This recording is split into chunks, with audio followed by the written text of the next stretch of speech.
pirate's life.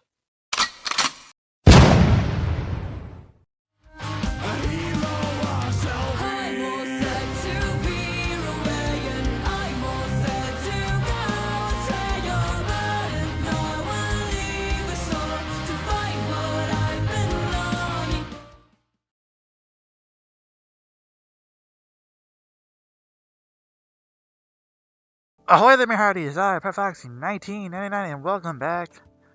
Well, it's been a hot while, but welcome back to I Wanna Hug That Gator. It's been a while. I think it was a couple months ago.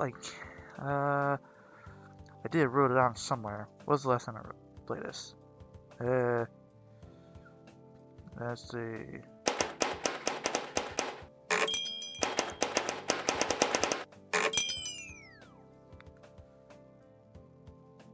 I did not wrote this on. I will say I played this back in late summer 3 months ago, but it has been a while. But we're gonna go in where we left off. Thank God for these timelines. Why is the loading thing on my thing? Okay, it's gone. Thursday, August. So this is the last time we stopped. So thank God of these little timelines. But yeah, it has been a hot while, and we definitely. Oh gosh, I forgot everything. But we do know, I believe, Olivia and Inko are now official, I think. But we're gonna continue where we left off. Huh. Is this where we? Oh, hold on. Is this where we left off? Yep. Okay. Guess I know now who Olivia got her culinary skills from. I rise from the couch, pulling the spare blanket off of me. Okay. Oh my god, he's blank! Where's his shades? The Ryans let me sleep on the couch. Oh wait, the Ryans has let me sleep on the couch, but at some point, Olivia must have dragged herself from her room to join me. As I try my best to get up without waking her, I pull out my phone and check the time. It's about the same time I normally wake up.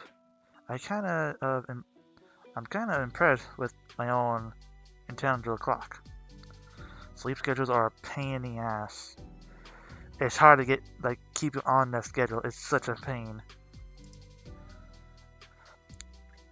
Ah, you're awake, son?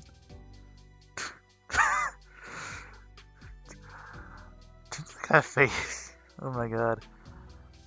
I jump as Randy makes his presence known behind me. His hand idly buttoned up a flannel shirt as he motions ahead towards the unconscious Gator lying on the couch. Guessing he has the early shift. She wasn't there when I went to sleep. Don't worry. Oh, don't worry. Don't worry. Not accusing you. Damien's already up, and the kitchen's got cereal. Don't be late for school. I nod in response, taking a few moments to put on my jacket and glasses on before heading to the kitchen. Wait, did he have his jacket on? Oh wait, he did have his jacket on the entire time, but now he has his shades back on. Oop. Oh yeah, here we go. Even if I didn't remember when it wouldn't be hard to find Damien's busy slurping honey and honey oats like a jet engine. Jesus. God, take it easy. Don't rush it. Oh, Inko! You're hungry?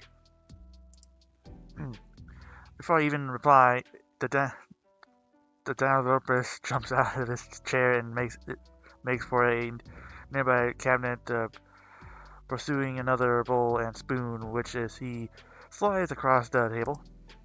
Thanks. Most important meal of the day, man. Eat up. He gestures to the half-gallon of milk and box of cereal on the table. I take my seat across from Damien and pour myself a bowl. Normally, I skip breakfast on account of getting an upset stomach during PE. Then again, that could be my PTSD with burritos talking. Yeah, that's. I'm pretty sure everybody gets that once in a while. With a spoon in hand, I get a scoop of cereal and begin eating. You know, as far as cereal goes, it's a little bit bland. Over time, it does. When you eat the same thing over and over, it gets kind of bland. If I had to guess, they probably avoid any of the colorful sugar-fueled cereals to prevent, of course, makes sense, from bouncing off the walls. Most than he usually does, at least.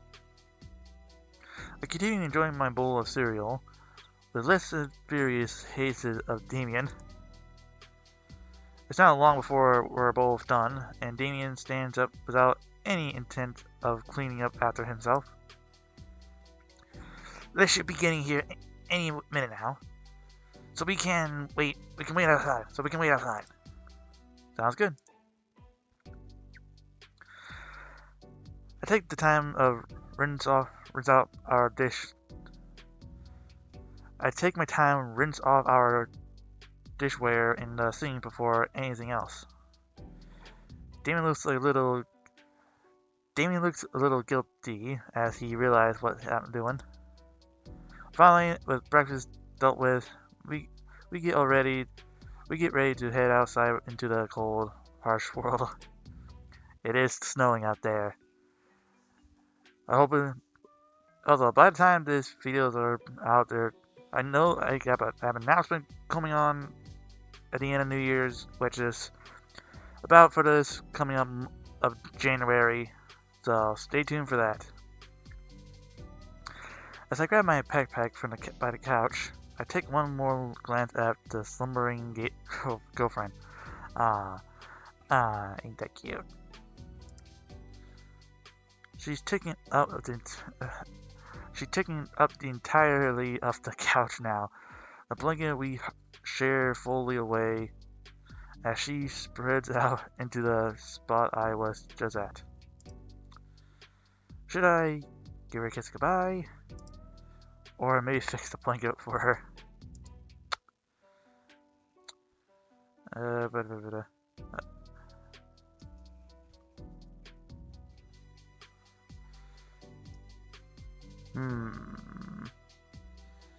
Give her a kiss of a goodbye, tuck her in properly, or leave her be. Nah, that's cold. That's cold.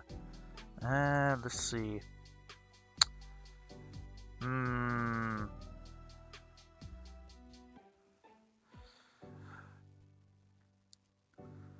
I know this would be idiotic, but give her a kiss for goodbye. Staring at her soft-looking lips, I shake my head and kneel down, pressing the softness pecs of her on her brow. As I turn away from her, something catches my wrist. Speaking. It's Olivia's hand. With barely eyes full of sleep, she looks at me, slightly asking me to stay. Liz here. His words made Olivia tighten her grip. Painfully tight. Ow. Ow. Hey, I'll be back tonight, okay? She's fighting to stay awake with eyes fluttering and hand grip wanting. Olivia. Promise. Kneeling back down, I place another soft kiss on her hand.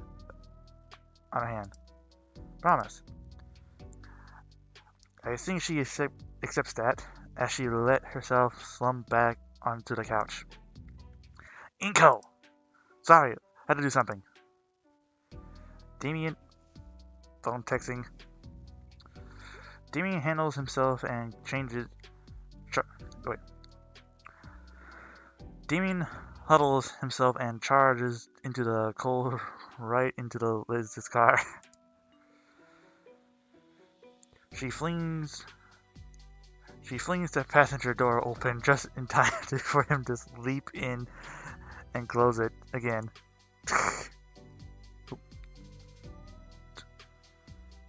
I got one last look at Olivia before I shut the door and hurry down as well. Love in the air. It's been a long time since...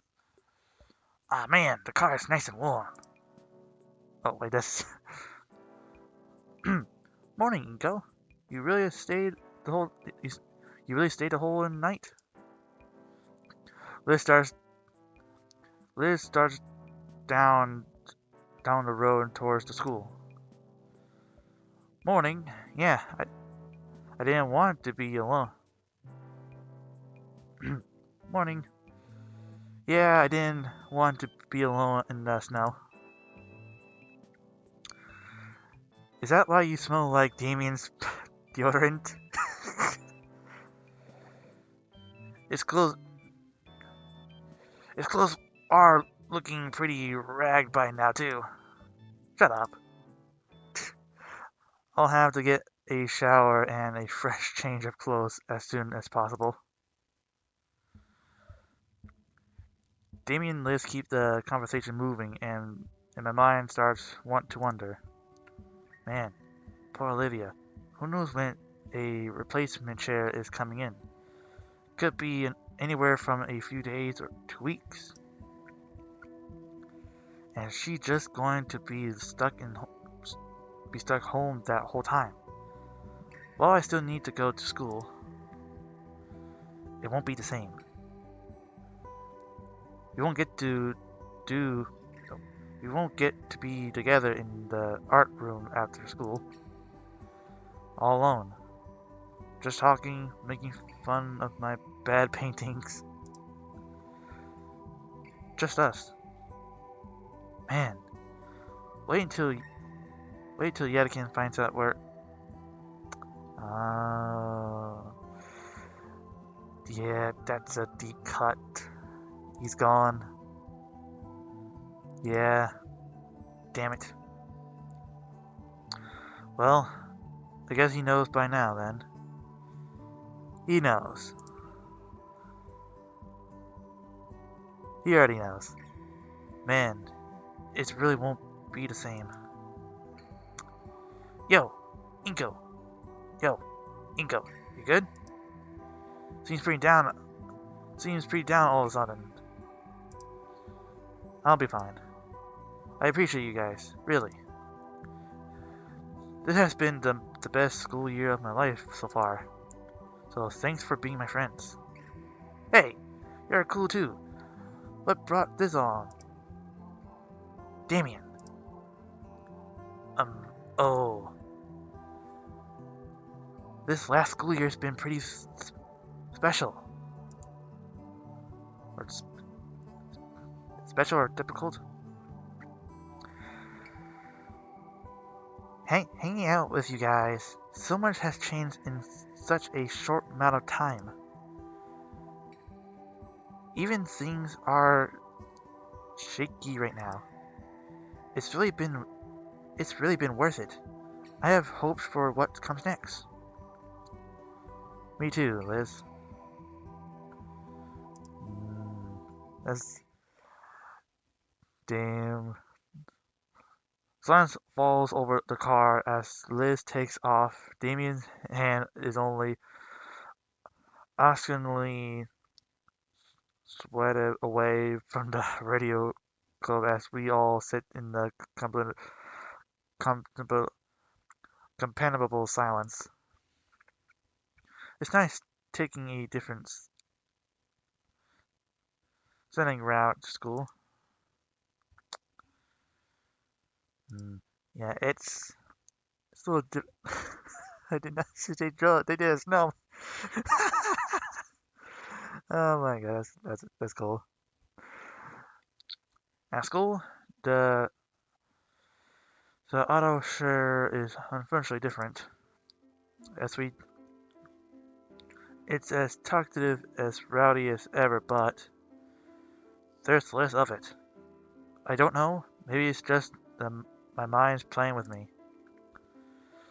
There's less colorful. There's less color as well. Like it's been drained just a bit. The layer of snow blanket everything outside is partly to blame. It's partly to blame. Man, I was looking forward to making a snowman this year. Maybe I'll, maybe I'll be feeling it later. Building a snowman is not that bad right now. Just doing it, just go outside, build a snowman. But in the dark, no. Sully, Sully was as stern as ever in his class. Whether whether it's just as he doesn't care or his own form is respected is beyond me. But his hat was on just a little tighter than normal today. Man, too many feelings today. Moping isn't going to get me anywhere. Yeah, I'm halfway to second period when the question of Yadikin's replacement strikes me. Uh, yeah, it's still a little sad. I did not want to come back. It's sad. I should have did my little research before coming back on here. We were just we were just beginning a few days off. Oh, will we just get? Will we just be getting a few days off? There's no way they can just find a new teacher on such a short notice. Class is probably going to be on hold for a while. I don't know, maybe a few substitute teachers. His name is still on the door plate when I enter. Inside, many of the students chatter with each other normally. Some nervously glance up at the teacher's desk. Yeah, it's not gonna be the same. I take my normal seat by the reason desk Olivia would normally be stationed.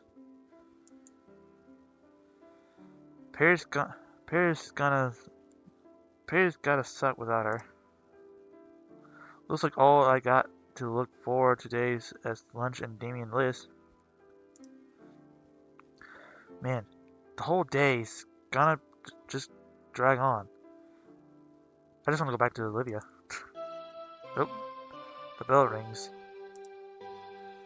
And a familiar woman in the suit walks in, clipboard in hand. She nods at all. She nods at us all and starts reading rigidly formed from, from some script.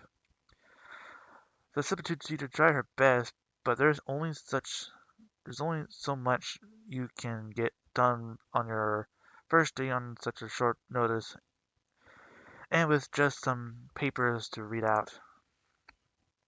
Her tone doesn't help. Drawn out and empty, and I feel myself losing focus. I look down at my half-taken notes. Shoot, Olivia would probably kill me if she knew. Oh,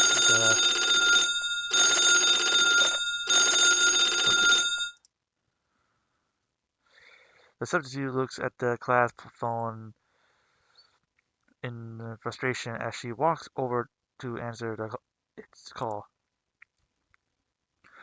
They both mumble back and forth for a few seconds before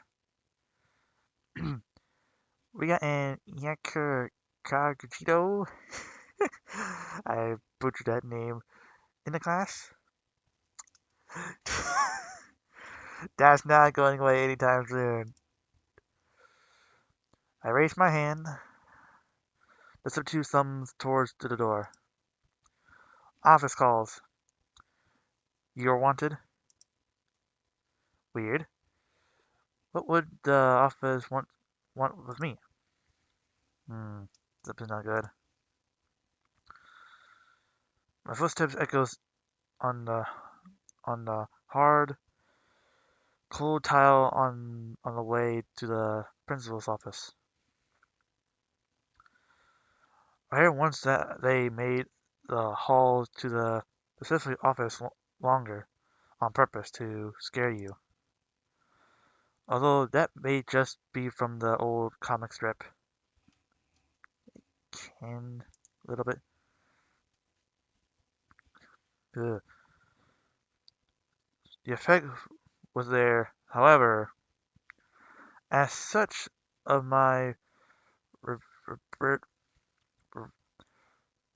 reverberating steps sent a spike of uneasy through my core. When I finally stood before the principal's office, the feeling of unease peaked. Oh. Oh no, it's Mia. Slowly I opened the door and inches myself inside. The principal was sitting behind her desultory desk, blanket with numerous sheets, and between me and her, Mia and Ben, looking back at me from their own chairs. You wanted to see me, Principal Scaler? Yes. Why, yes, Mr. Nito. There's some matters we need to discuss. She motioned to the third chair in front of her. I take a seat in my distracted next to Ben, who's more or less acting as a personal barrier between me and Mia.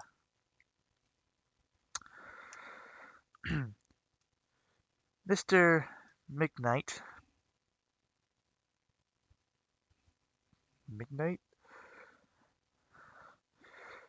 has informed me that there was an incident between you and Miss Martley earlier this month. One in which school property was severely damaged. Yeah, it was near the start of the month. So why now? I looked at Ben and Mia.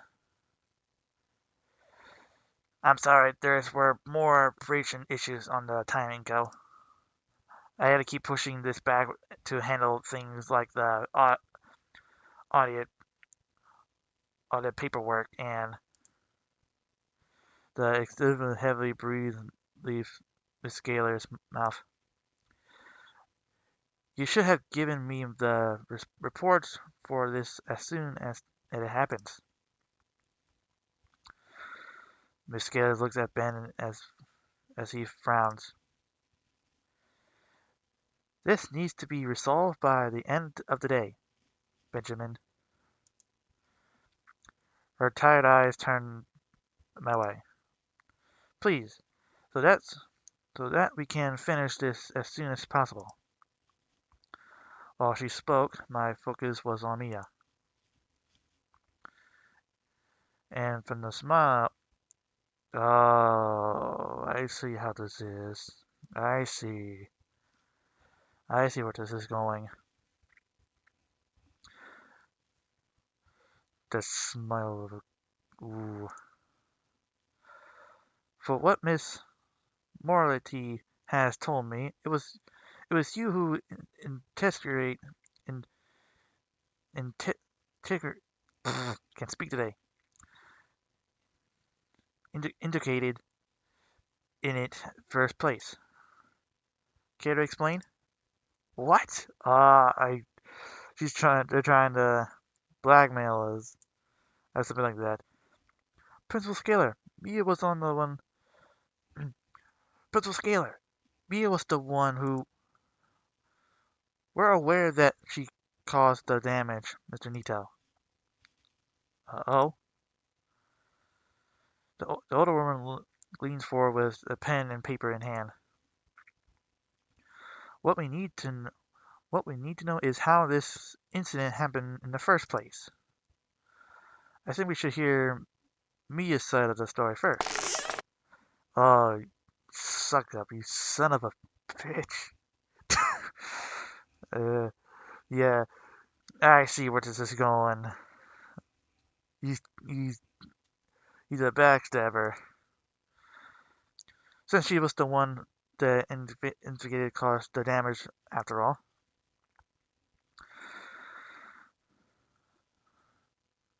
The red scale girl nods, holding out her hands as she begins.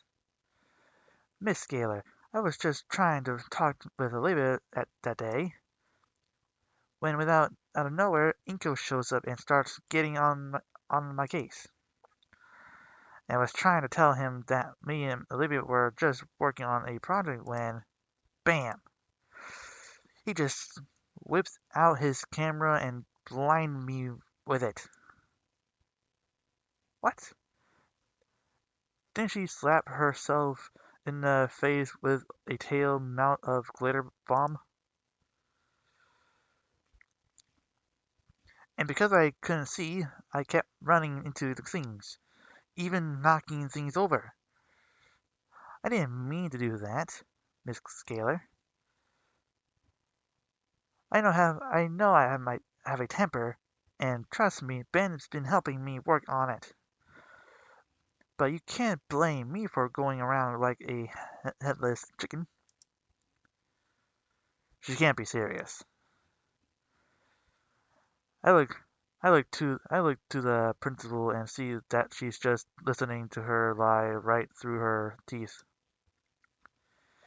And this ain't even the first time he's done this. I tried talking to Lydia back in the September, and he pulled her away. I swear, he's been out for me ever since the first day at school. Principal Scala, that's my jaw slams shut bitterly as the principal denies me of the chance of defense myself. And her eyes turn towards the prodigal stack of papers atop of her desk, carefully scanning the page and flipping to the next. The silence in the room is unrivering as she flips through the pages and after page, finally breaking the quiet by clearing her throat. Now, Mr. Nito, can you give me your side of this incident? I recount the events as Olivia and I have done with Yadkin, in- including the part where he saved us with the Sunbatten. Sunbatten. From the moment Mia took from the moment Mia took Olivia away to finding them in the classroom to when she slapped herself in the face when the glitter covered the poster. Leaving out natural of a black male, of course. Getting everything out into the open is revealing, and I'm able to remain calm and collected the whole way through. While I spoke, Mia leered at me with a eye promising a fictitious death. Ben, on the other hand, is looking clearly uneasy that I'm not playing him along. He's not glancing at my way, but his eyebrows furrow in the way and clear he's silently begging me to help him out here. Me focuses her vengeful stare at him as if to say, "What are you doing?" Inko, Inko, I like to remind you it's your word against hers. There's no proof of anything you are saying is true. She didn't ask for evidence. Did she ask for evidence? Or did she ask for my side of the story? Damn, got him. True, but Mia's never hurt. Ben, interested. I'm not interested in this little mind games. She's been targeting Olivia and I all year. And you want to defend Mia? I get that. Why does this involving throwing Olivia and I under the bus? Still here, declared Mia. Scalar managed to shut her down with an authoritative glare. I don't even care why you're trying to screw me over, but this is, but there is, I don't even care why you're trying to screw me over, but is there even a reason? He's getting, what are you even doing, Glasses? You're letting this skim walk all over you? He's telling the truth. I'm waiting. It's complicated, okay? Is it? If you haven't figured it out, you can leave Levy and I out of this. You out of it, then. Ooh, no. Okay, fine. You want to find someone to blame? Someone, someone who take responsibility away from me, huh?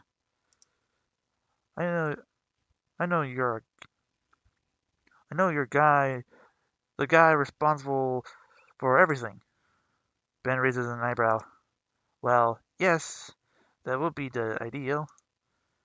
You. Oh, none, none of this will ever happen. None of this will ever.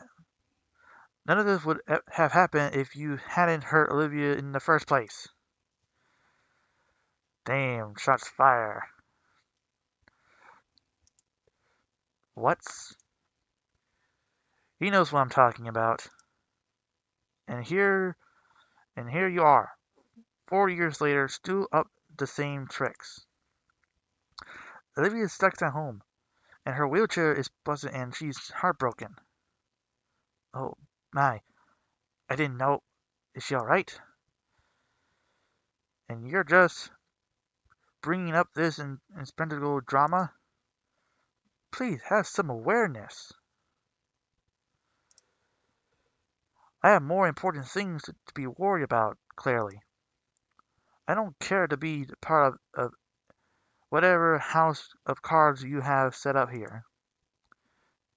Damn, he's definitely pulling it out. He's putting it on the spotlight.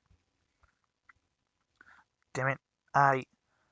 Ben sucks in a sharp breathe through his teeth, sagging heavily as he let the air escape from from a long sigh. Sorry, Mia. The plan is busted. The plan is bust. The fuck? How? I can't do it. Not like this. There's there's other things I can do for you, just not at anyone's expense. The plan? Mr. Knight, you mean to tell me Mr. Nito is right? Yo, yo, string beans, you know this takes, the takes here, the stacks here. She has lots more than me to lose. All I got to do is just teach here what Lydia did. Shit, she wouldn't, would she? Shit, she wouldn't. She would. Just one thing after another. You know we're, we're talking about the damaged property. I'm telling, I'm telling you, it's the bottom of, is at the bottom of all this. I'm not I'm not taking I'm not taking the hit. I'm innocent. If I got to square squeal to prove it, oh well. No. Squeal threw her hands up in the frustration. She she returns to just being along for the ride, reaching for her lunch bag. Ben, I have to. I said no. There is another way. Other ways. Not good enough. This needs to come out. Oh, maybe if you do that and I dig out some of the skeletons in your closet. Ben covered his mouth. The fuck did you just say to me? Oh, some drama. You heard me. Mia stares Ben down like she's about to slash his guts open. He's trembling, but he doesn't relent. Oh, you'll regret that. You'll fucking regret that, McKnight. I ain't doing this shit. I have fun trying to do bang and kills.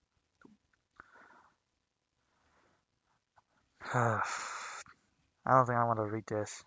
You know what? I'm gonna skip this part. Y'all read this part. I think some people already. She turns around and stomps out of the room, completely ignoring all three of us. Another another bell of silence overtakes the room. Skylar, Ben, and I look at between each other. Well, that was eventful. Between Yatkin reports, Inko's account, and whatever that was, I think I have enough to work with. But we didn't finish. Come on, Benjamin. Don't you have some soul researching to do? He he stares at her, bewildered. Seriously, Ben, please try to figure this out. Go back to class, the both of you. He still doesn't move. I have to take the first step towards the door, glancing back and motioning for him to do the same. Eventually, he follows me out to the office. Damn. God.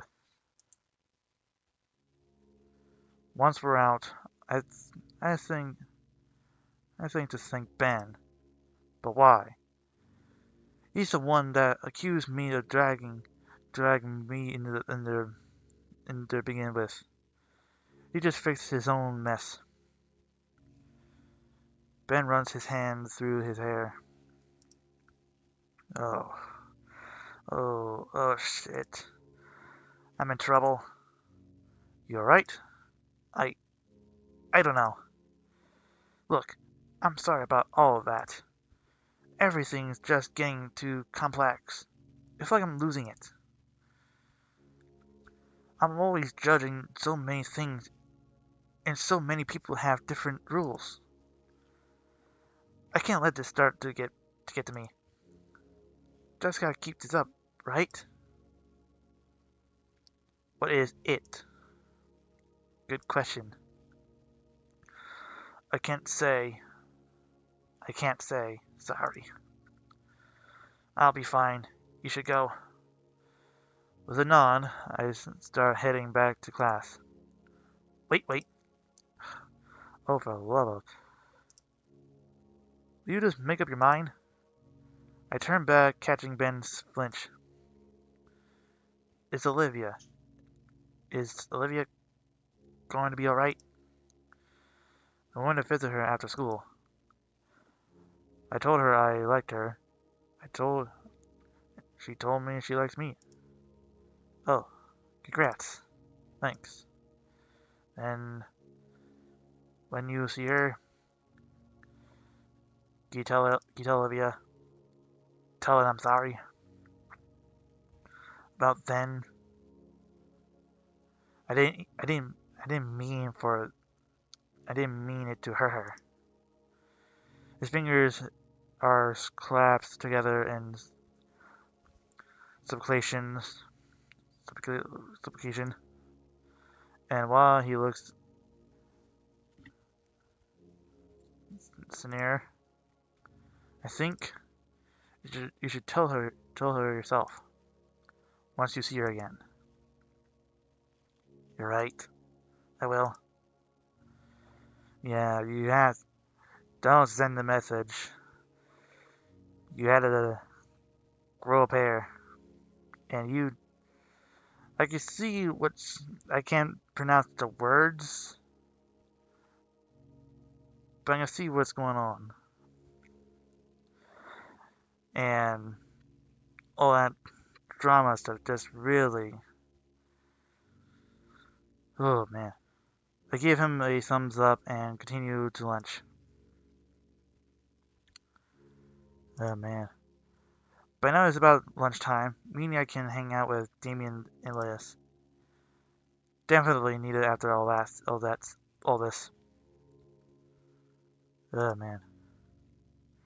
After school, I took the metro back home to shower and put on some new clothes. As it turns out, my parents really were on a business trip for a weekend, as the integral by the as I indicated by a sticky note on the fridge. Huh. Yeah. Hmm. Randy opens the front door to let me in. Ah, there you are. Didn't mention that you'd be coming over later. Hey, Randy. Say, Nito. Oh, Nico? Oh god, it's starting to rub up on me. Say, Nico, I was wondering if you would mind shoveling the snow off the... I was wondering if you would mind shoveling the snow off the driveway when you can. I would really appreciate it, and I'll even pay you a couple bucks for it. No need for the payment, sir. It's as thanks for letting me come unannounced again. Thanks a bunch, really. Thanks a bunch, really. As Rennie leaves, I collapsed onto the couch and let my head rest against the comforter. God, the whole thing with Ben and Mia really took a lot out of me. The weight of my heavy thoughts dragged my head sideways until I can see Olivia's bathroom door. My eyes linger there as I consider getting up and to see her, or just giving her some time to come out. She has to know I'm here now, right? She probably does. She also probably doesn't want to be... She probably doesn't want to do her silly knee walking thing again. I wonder how mad she'd be if I caught... I wonder how mad she'll be if I caught on camera. Yeah, she would murder you. Oh my god. As Preference then cuts off my view before sitting right next to me. Hey, right, Inky? You were kinda out of it at lunch. Oh yeah, there was a lot. For a moment, I considered telling Damien about what happened, but honestly, the last thing I want to do is bring some sort of drama into what I could consider my safe haven. Yeah, I'm alright, Damien. Just had a rough time at school, and I'm hoping to take my mind off of it. Ah, that's pretty understandable. I mean, what with everything that had been going on and all? If only you knew. In attempt to comfort me, Damien pats my shoulder. Tell you what, I'll finish up my homework, and then we can chill over a game of a rocking or something. That sounds good? Yeah, that sounds good. Sweet. Yep. Alone again. My stomach, my stomach, my stomach is fluttering with butterflies as I get up from the couch. Olivia's room is just a couple of steps away, and each one strings the butterfly even more. Once I reach it, I feel like I am in the. Once I reach it, I feel like I am in the shadow of a motion monolith. I don't know how to pronounce it. Come on, Inko. You just gotta knock. Demon arm, just lift up. Stop shaking. Knock, knock. I'm awake, Uncle Randy. It's me, Olivia. I hear a quiet shuffling before Olivia speaks up more loudly this time. Inko? Yeah, are you okay? Decent? Damn. Can I come in? Yeah, just watch your step. Watch my step? What's she doing now? My hand is still shaking as it makes contact with the knob. With a deep calming breath, the butterfly finally starts slowing down, and I'm able to push the door open. And everything's all dark, and I see blackness. Olivia? The room is extremely dark. Only source of light is coming from the entry. Come away. I had to take off my sunglasses off in a attempt to see through the darkness better. Olivia, the heck happened in here? Why is everything so dark? Why is it so dark? Olivia? No response. Olive! Gotcha! Ah, my leg!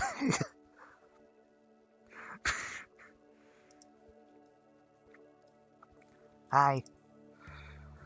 Her claw fingers grip onto the ankle tightly, and it takes all my consideration to stay standing. Olivia, what are you doing? Olivia, what are you doing? Lego? What are the lights doing out? How is it so dark? Reasons. I'm stumbling. I'm turning them on. Oh boy. I flipped the switch. Olivia's laptop lights shut on her bed, agonizing the drawing pad. Someone's been sketching by the light of the digital screen. It looks normal enough. How is it dark? The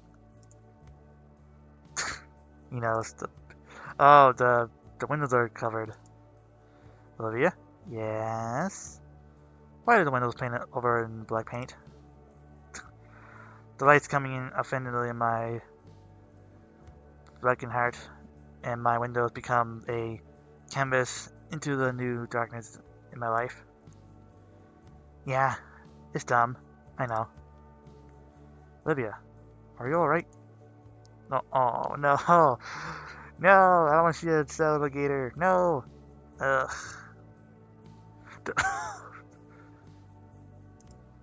No, wait. That.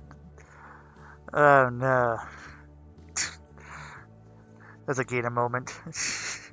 Olivia's claws back into her bed and flumps on it, continuing her deep sigh and whole way through. Hey. Yeah, this morning after you left, I just got an idea for it. Whole speech and everything. Something stupid about my old sketches. It was a moment of passion. A while later, I realized how silly it was, but the paint had already dried. At least the auto share is good. Auto spare is good, right? She sighs again into her matters. Shit, this is embarrassing. I look at the covered windows. I don't see why you'd be embarrassed. Aw. Oh man, that's cute. Panning over her bed, I take the vacant spot right next to her. Shut up. Even as she says that, Olivia rolls herself closer to me. And very in character for you. And very in character for you. Wait it. And her hands bat at me, though with no strings or novelty behind her blows. I'm able to simply slap back at her hands until she catch one. Hey. Her fingers curl around my hand. It's very you. Her cheeks fluff out in an adorable part of I can't help but smile at that. I like that, alright? You're lucky that I like you or else I chomp your leg.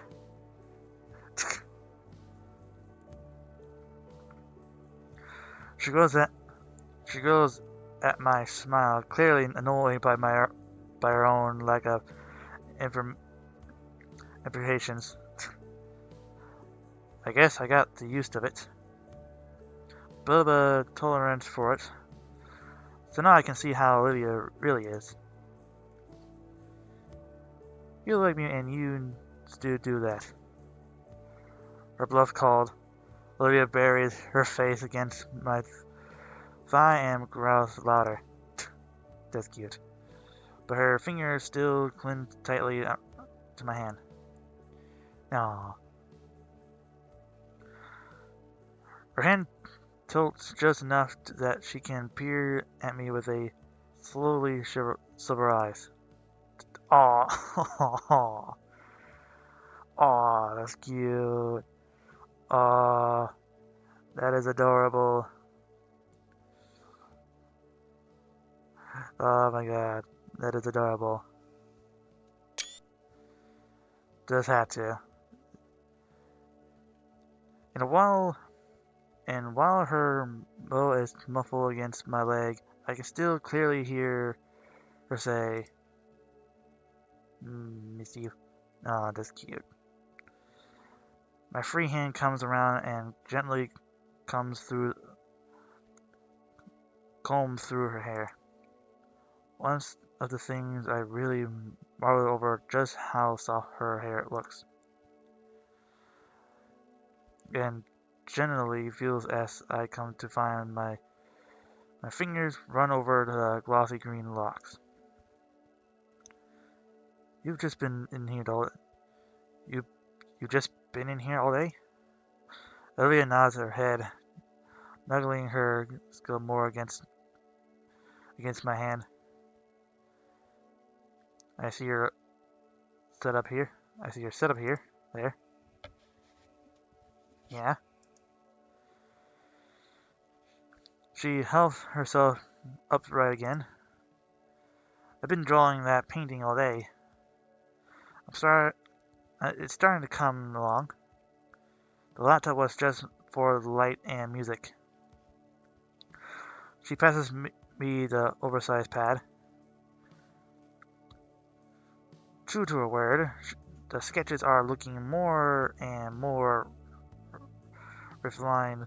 Each one gets closer to the one that she's going for. Ugh. Once it's done, I was thinking I could ask for it to be the shown of the ugly. Oh? Yeah. Think think they'll let me? They better, with all the effort you putting in. Yeah. Wanna hear something weird? I had a long day. Hit me. This painting, I think it's special. When I woke up this morning, I felt lost. Lost enough to block out all the light into my room. Then I just remembered my promise, and I got to work.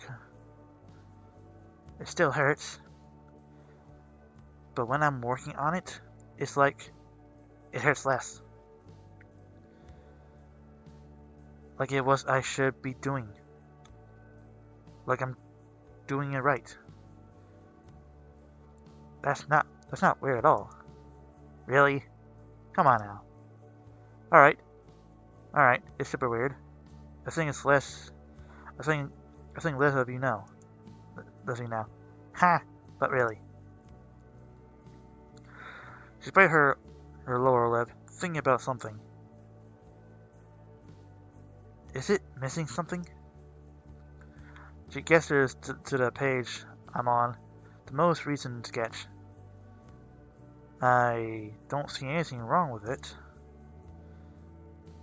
The figure, there's no detail. At the fountain, I tried, I really did. But I can only remember so much, and...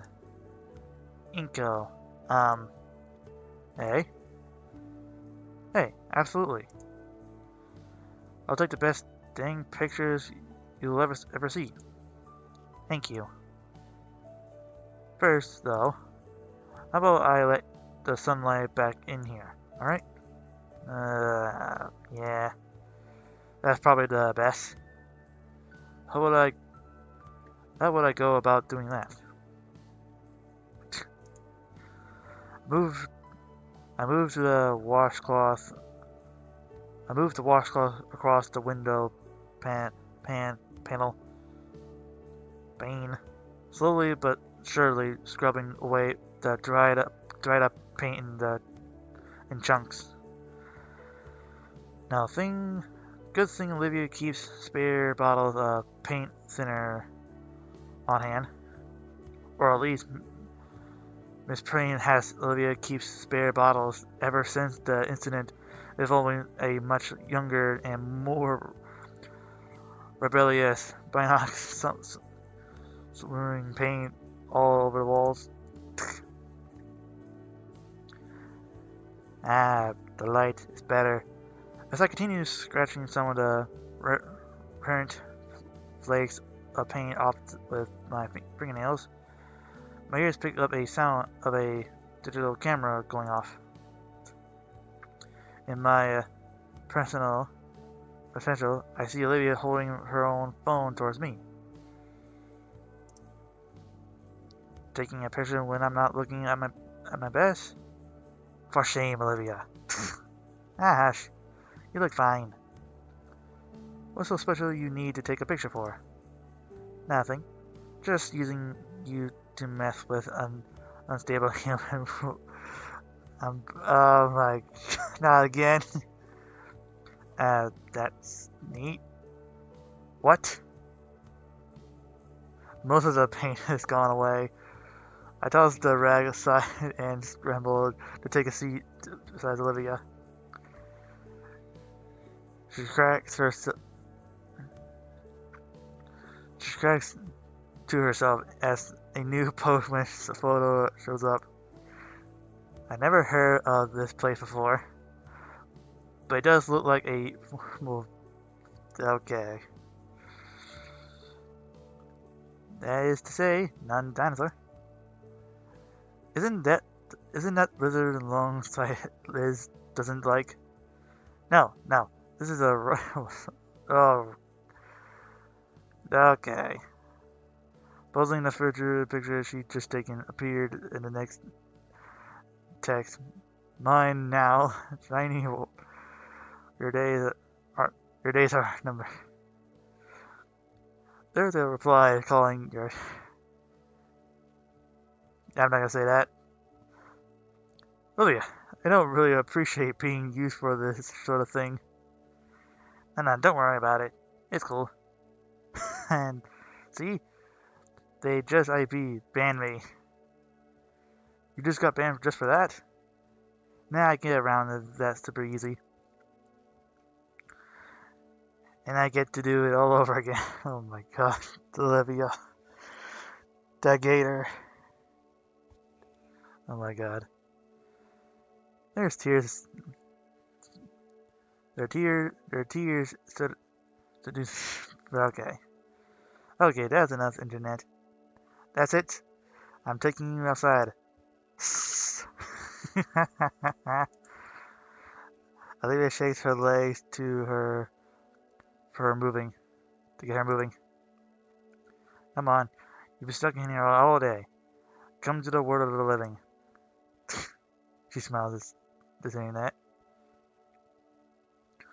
So, and I insisted to Olivia that I didn't mind carrying her, but she opted to shamble her way towards the couch on her own. Actually, if Olivia should be definitely taller than, oh. When she reached to the couch, she pulls herself right into the cushion's long base. She sprawls out and exhales. Well, we're out here. Now what? You drag me out here. You tell me. You drag me out here. You tell me. I didn't think that far ahead. You're insufferable. There's some Damien's and Vanny's games by the TV. There's some classic co-op games. There are some classic co-op games in there if you want to try one out. You sure? I don't really play games much. Yeah, it'll be fun. Sort of like a I don't know how to pronounce it. Oh, repayment. Brain's going numb as well. You carry me to the couch. You carry me to the couch. Now I can carry you to the victory. Ha! I stand before Damien's chosen collection of entertainment. There's definitely some plain DVD mix in here. I pick one of the more worn out looking case and show it to Olivia. My shoulder to looking case. I picked one of the more worn out looking case and show it over my shoulder to Olivia. She gave an approving grunt. So it seems like I picked well. The disc slides into the console and I start setting up the TV. Huh. Is it not working? You gotta smack the left side. Fanny left some magnetic toy near the screen once. Smack. The TV comes to life. Its flickering screen displayed the console menu. I pick up two of the controllers on the floor and... What are you doing?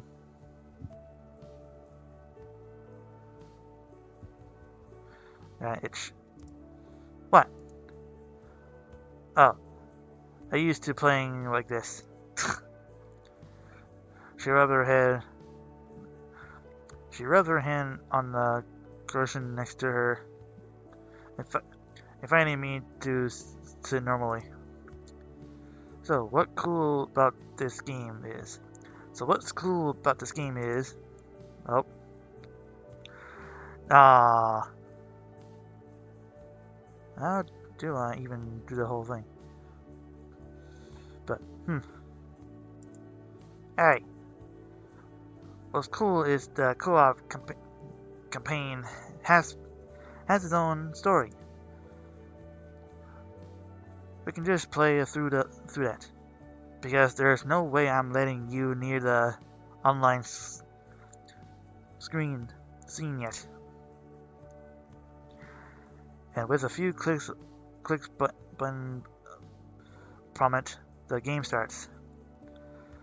So you complete skipping the cheesy introductory cutscene she's seen dozens of times by now, but let it play out for my sake. When the game starts proper, my face was a very spectacle problem. I'm not good at video games. Nobody is. But you just gotta play. I'm good at watching them and listening to the other people just distance them, but I do not play them. Okay, just follow my lead and shoot anything that ever looks like it's moving. Right, how? Olivia's already getting ahead in the game. I tried to follow, but now my screen pointed at the floor. Huh? Did I do something wrong? Maybe the other stick, and now I'm moving, but still looking at the floor. Hey, start shooting already. Okay, try one of the triggers looking thing on the controller. Some arm on my side and on the screen and throw something at the floor I'm looking at. And there was a splash of bright orange and I died? I looked down to Olivia and she's looking at me with some horror. What? There's no way you are this bad. I told you I never played video games. Fine. Well, let's do the tutorial and then start. With a few press of her controller, we're back to the menu, and then do some blank space area on the screen. From there, boxes on the screen along with some AI voice read out the instructions for everything. I disguised them slowly. I digested them slowly, having a double check on the buttons on the controllers as it went. But after it was finished, I felt somewhat confident I wouldn't throw a grenade at my feet. Hopefully. We went back to the co-op campaign, and Olivia felt confident I wouldn't ruin the run. And so we sat, just running through to the hallways at some military base, enjoying some simulate of violence on the screen. Just for a while, Olivia has no problems. Another few matches, Damien hops into the recliner. Hey, you guys didn't tell me we're starting a Friday game, Sash? You're kicking her ass yet, Ego? Nope. It's my first time playing. Whoa, really? It's a co-op campaign. You'll get it too. I'm rooting for you. Yeah, dude, you're being actually driven while I gunned them down. For a second I thought my door knocked, but that's the game knock. Someone's home? I get up and answer the door. Oh, she's shaking. There are two abominable figures caked in the snow. Oh, great. The Mormons. Wait. Oh, great. Oh, great. Mormons. Hardy har. Oh, it's Sophia bringing Fanny back from school. While the small boy looked unfazed by the cold, Sophie was shivering uncontrollably, even with the extra layer of protection. Yeah, she's definitely getting cold.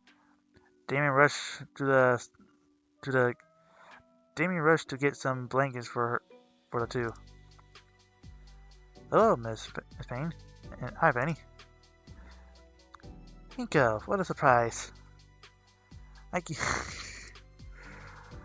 When Sophia sees Olivia, she puts on her biggest smile. And Olivia, so good to see you spending time out of your room. Thanks, Auntie. Well, you guys have started a game night? Inko, you beat her senselessly yet? What is with you guys and wanting me to beat her so bad? It's funny. Nah, he hasn't. He's getting a hang of it, though. So, you never know. Wait. So, you never know, yeah? Hear that, Liz? He's coming for you. Yeah, sure. When he ties both of my arms behind my back. Actually, no. I still win. Oh, you know the rules. You gotta put up or shut up. Oh God. Adorable. The silence. He's getting his ass kicked. I can tell she's too good at the game. She won. At least the curtain sting, I don't think it will ever heal. The uniform, yeah, thoroughly disappointed grimace on Damien's and Fanny's faces. Tell me they won't let it heal either. Oh man. There's a knock at the door. Fanny jumps up to get it. Oh, it's Randy. Hi, Dad. The figure stumbles in through the blizzard and removes his heavy jacket. Jeez, this weather. Hey, all. Inko, didn't expect you to still be here. Good evening, Randy. Oof. Randy tosses down the bag of salt that on his shoulder to the living room floor with a loud thud. Playing games together, I see? I hope that means you all got your homework all squared away. Yeah, it's taken care of. Fanny threw his in the garbage disposal though. I didn't. See, he's denying it. Hey, war club, huh? So, nope, he hasn't. It's embarrassing. First time then? Even if it weren't, he's just bad. Fine, you guys want to try? Fine, you guys want to try? No way, this is something else. I'm watching this to the end.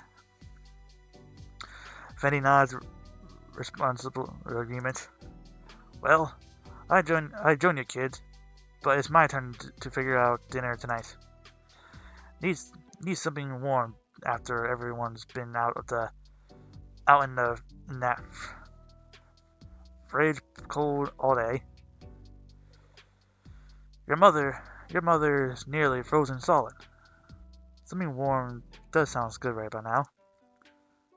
Oh, oh, I just remembered. Hold on, I think I got something. Aha! I held out some coupons I was suspended with some of the art contests. 2 large 2-toppings pizzas for $13. The unsure of Damien and Fanny's face lights up more at that mention of pizza. But Randy outshines both of the insane price drop. Hey, that's a good deal. $13? Better than 25 or at least. Because I know pizza are like more expensive, like they're probably for 40 or 20, $30. Yeesh. But $13? That's a good deal. Even Olivia's heart beats slightly intense. Oh, she wants pizza too. Holy moly. Not real? I pass it over to him. I've been saving it for a while. Seems like a pretty good time. Well, alright. Let's make a pizza party then. Randy takes a moment to dial the number and make an order. I go check in on Olivia, who looks just exactly as the Payne brothers. It's just pizza. No need to hyperventilate. I so need this right now. It'll still be about a half hour. What's your favorite? Anchovies. She is a gator, so I can't deny it. I can't be mad about she's an alligator. Really? Yeah. They don't sell them much these days, though. Something to keep that in mind. Randy finishes his call and gives a Subway fist pump. You're a lifesaver, Inko. I was planning on getting together some Sammy or something. Sylvian said she finally wants to try my specialty. Phew. We had 2 large meat lovers for coming in, and this place is pretty fancy. They got that stuff you like, Olivia. So I asked for a extra pile high with much as they can put it on. That kid, Olivia's face beamed with joy, and the end of her tail wagging like an excited puppy. She does. She looks like she's enjoying. Oh my god. That is adorable. I take the distraction to snipe her from across the map. Oh, distraction. It's fair, he got you. Randy shoots Damien off of his spot and on the recliner. He joins us on the couch. We play a few more games, and I keep losing. But every time I would get close, she would come in clutch and completely annihilate me. Somehow a betting pool got started. Olivia's getting a few blocks from the rest of I can't beat her even once. To Ryan's encourage me as I get ever close to actually scoring against Olivia. If anything, I want to get the least that tonight. Olivia's looking at Inka. She's planning something. At some point, I examine it. The feeling occurs to me. Being in the comfort of a warm and inviting home, surrounded by such caring people, having fun with my friends. It's like I have a real family. She doesn't cover her. She doesn't cover while she reloads. I see it. Hey, that's cheating. Nope, just insider information. He's gotta get you. Nope. Is that how it is gonna be? I got the last trick up my sleeve. I think you're just scared of. Hey! Oh my god, that is so good.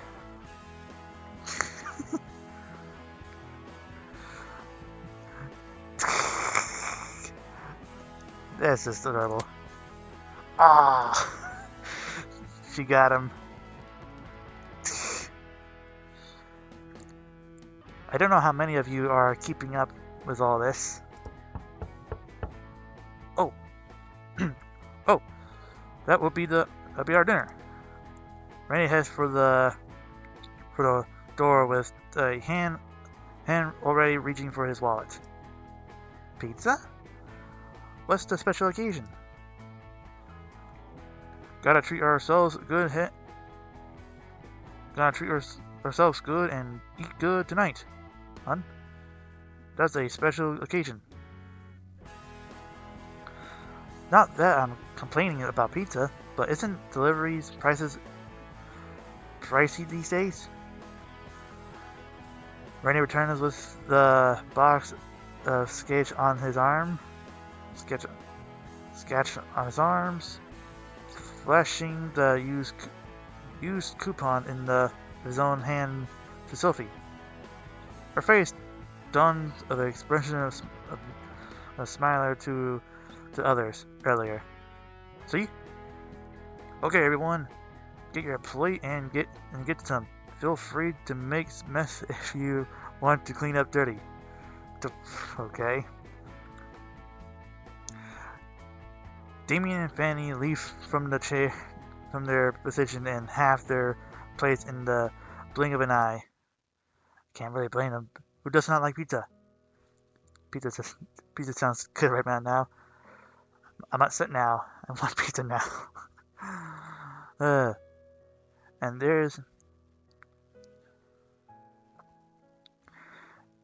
air is filled with the delicious scent of sauce and cheese, and Randy opened up the boxes. The excitement. Damien and Fanny immediately dived for the meat lovers pizza like ravished sharks. Ugh. The pepperoni and sausage pizza on the table looks appealing, but Randy passes a plate with a slice of anchovy pizza over to Olivia. Thanks, Uncle Randy. Dang, the anchovy one actually looks pretty good. I don't think she'd mind if I sample from hers. My hand slowly inches closer towards Olivia's plate. Mine!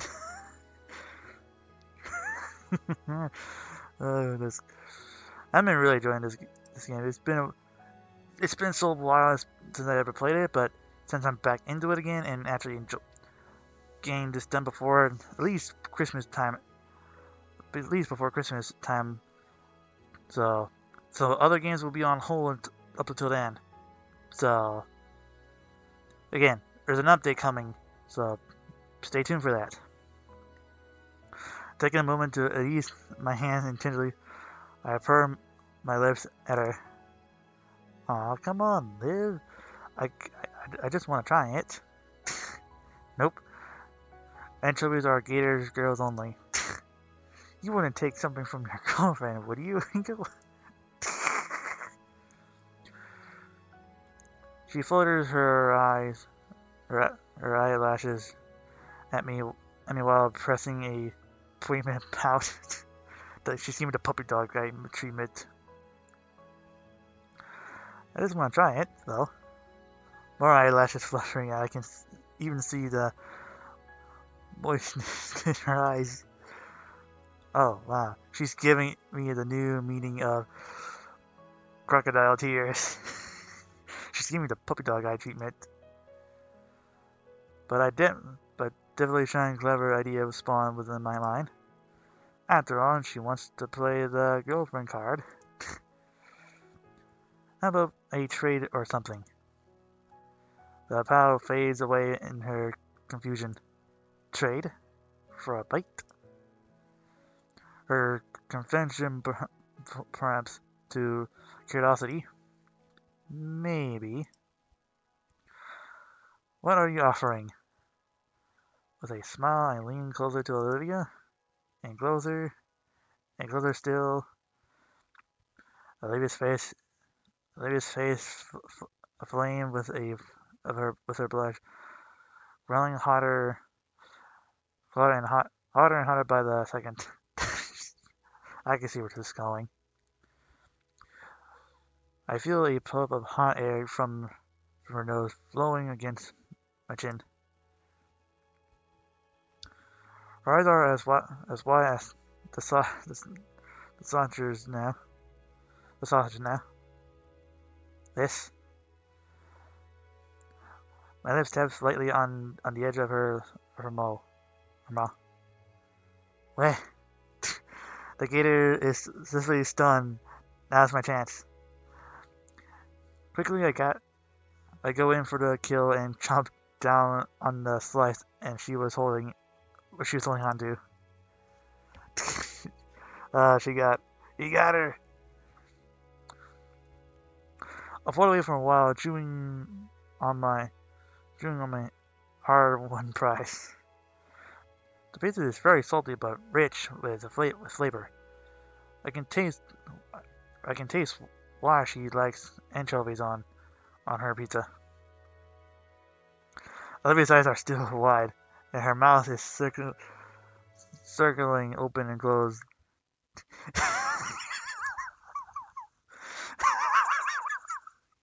He is traumatized for life. Yeah, Mom, you gonna give the food tastes best when stolen. Whoa, Olivia, are you okay? His hand waved inches in front of her face. I don't think she even noticed. With a sigh, Miss Payne leans over and taps Olivia's shoulders. That fine wakes her up. Her eyes are now shriveling between me and then the bite mark on her pizza. Eyelids lowering. She growls at me while taking a bite of her defeated slice. Olivia makes a quick work of her slice and then hands her plate to Sophie for another piece of the fish-covered goodness. With everyone else focused on their meal, she leans in closer. Dangerously close. Oh, she's gonna. My cheeks are warm as Olivia whispers into my ear.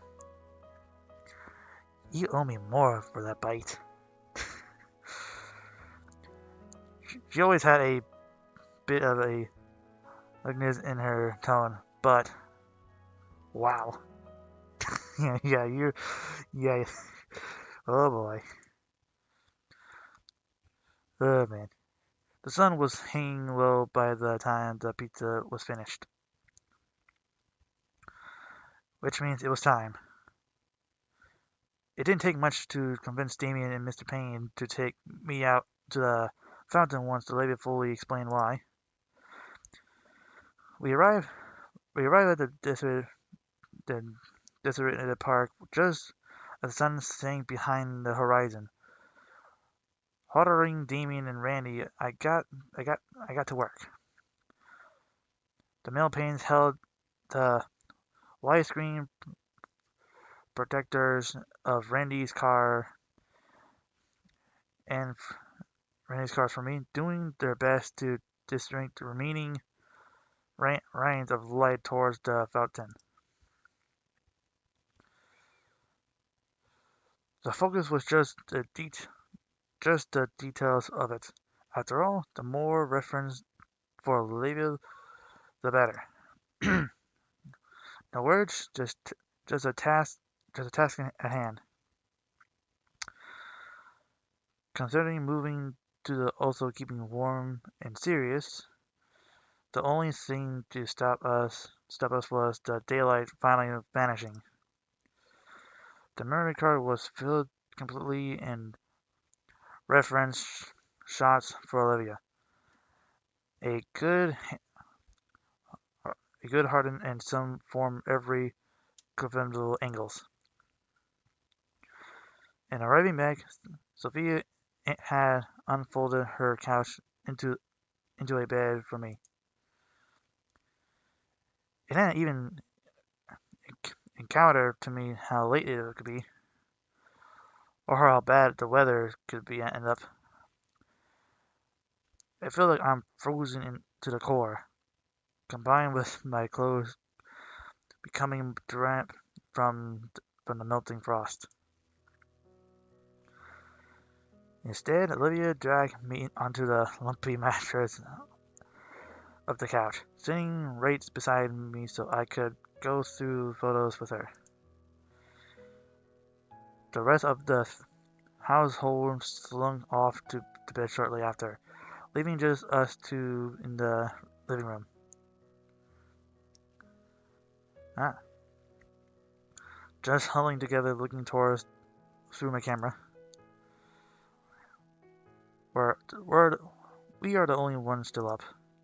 And while I wasn't cold anymore, Olivia insists on keeping me warm by laying across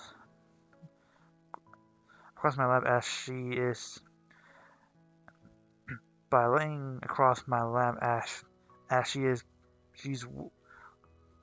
wear a very gator-shaped blanket. Hey, she cons- she controls herself around until she can look into my eyes. Yeah? About earlier. You still owe me. Come on, seriously? It was just one bite. It wasn't just a bite. Her face is her face is on fire, but her eyes remain locked onto mine. That didn't count. What? I see. The the peck on the nose. That does not count. Olivia, I don't understand. That's our first kiss. First kiss. Oh. Yeah, you're just now thinking about it now. He's a slow learner. I haven't even considering that was our first kiss.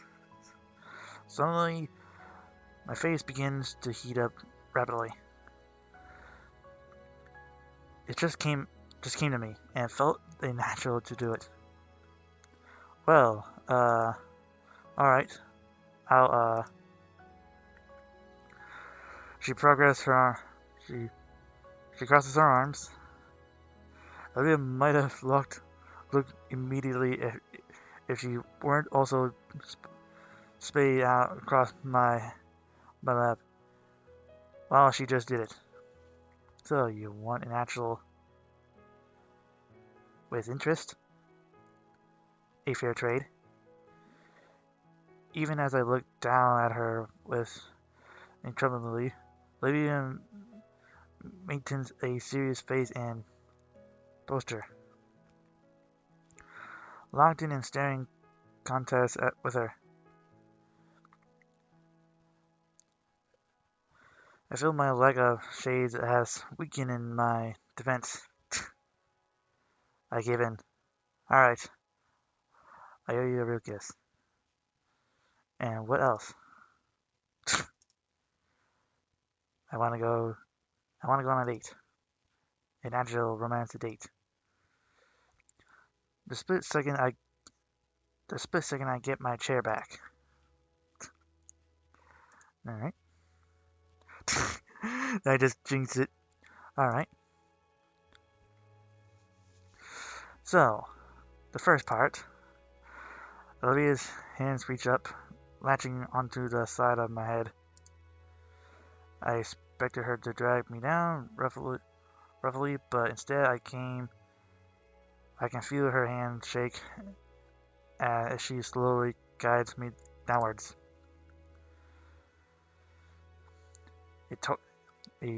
It's awkward and slightly painful how I have to twist at my waist to meet her, but it's worth it. Aww. It's soft. Chase. Skin and breathing lightly together. The hot air of torment agreement. Oh.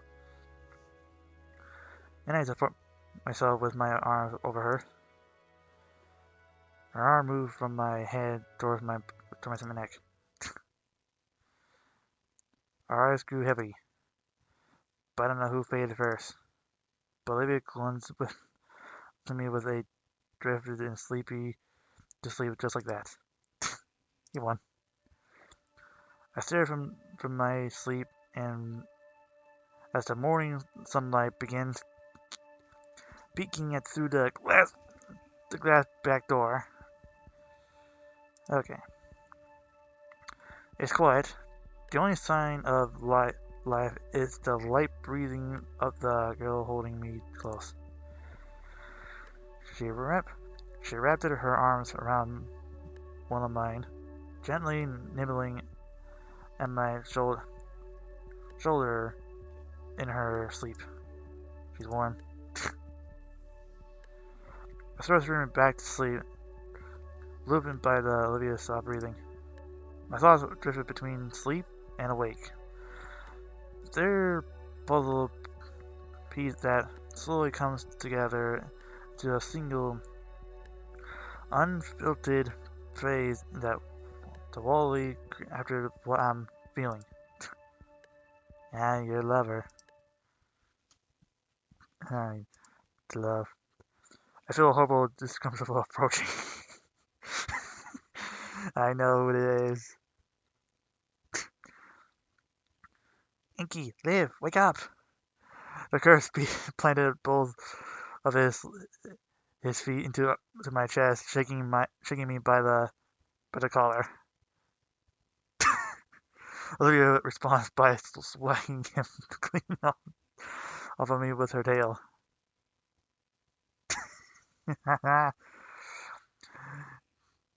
He's fine. Olivia sets herself up, wiping the sleeve from her eyes. Morning, Joe. Saturday morning. Ugh. Oh man.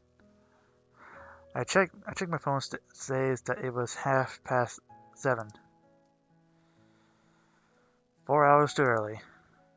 Barely. I sit up, narrowing, missing Fanny's second landing zone. He's got the cable remote. The TV flickers to life, and Fanny starts flickering through the channels as he speeds only he can comprehend it. Morning, go. Damien enters from the hallway. Sorry about the wake-up call. It's Fanny's favorite season. Winter? Hockey. Ah. Fanny cheers loudly, and I looked to the screen to see a player being brutally slammed into the protector glass of a ice rink. Ah. So should we move? Too comfy. Yeah. I'm hungry. Gonna make me practice. Wow. What do you want? A big plate of eggs and bacon. I think I burned the kitchen down first. There's plenty of cereal out there if you want some. Olivia Jones dramatically. Fine. Gently untangling myself from Olivia's grasp, I shoot Damien a thumbs up as I make my way to the kitchen. A quick search through the cupboards in the fridge nets me at the necessary compliments, and I manage to avoid destroying the kitchen as I pour cereal and milk into the plastic bowls. As I give each bowl a spoon, a flavor emanates from my a vibration emanates from my pocket. I whip out my phone and check the was it for. It looks like a new 3 hour 4 sadly from the third place sprinting running world record for Wii Golf. The thumbnail display of the record holders face with an arrow pointing to the and text probably eventually the pound sprat. I don't really. I'm really not much of a. I'm not really not much of a for these recently. I'll mute the notifications and done.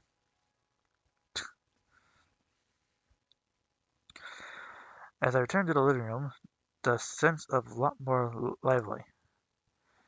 The two brothers are commenting the match to one another while gently shaking the couch in excitement. Olivia has since sat up and wrapped herself in a blanket, only opening a spot of from the ones I approach. I take a seat, offering her the bowl of sugary goodness with she greedily accepts. Not too long after, we're cuddling together again. She leans her head against my shoulder.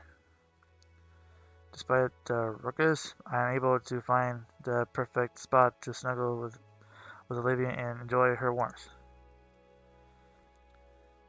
This is nice. We do our best to withstand Fanny's rambling about hockey teams, though it seems like he's more interested in which team gets in the most fights rather than wins the most. I look towards Olivia every so often, worried that she might be losing interest in just sitting here. But she always reassures me with a gentle smile.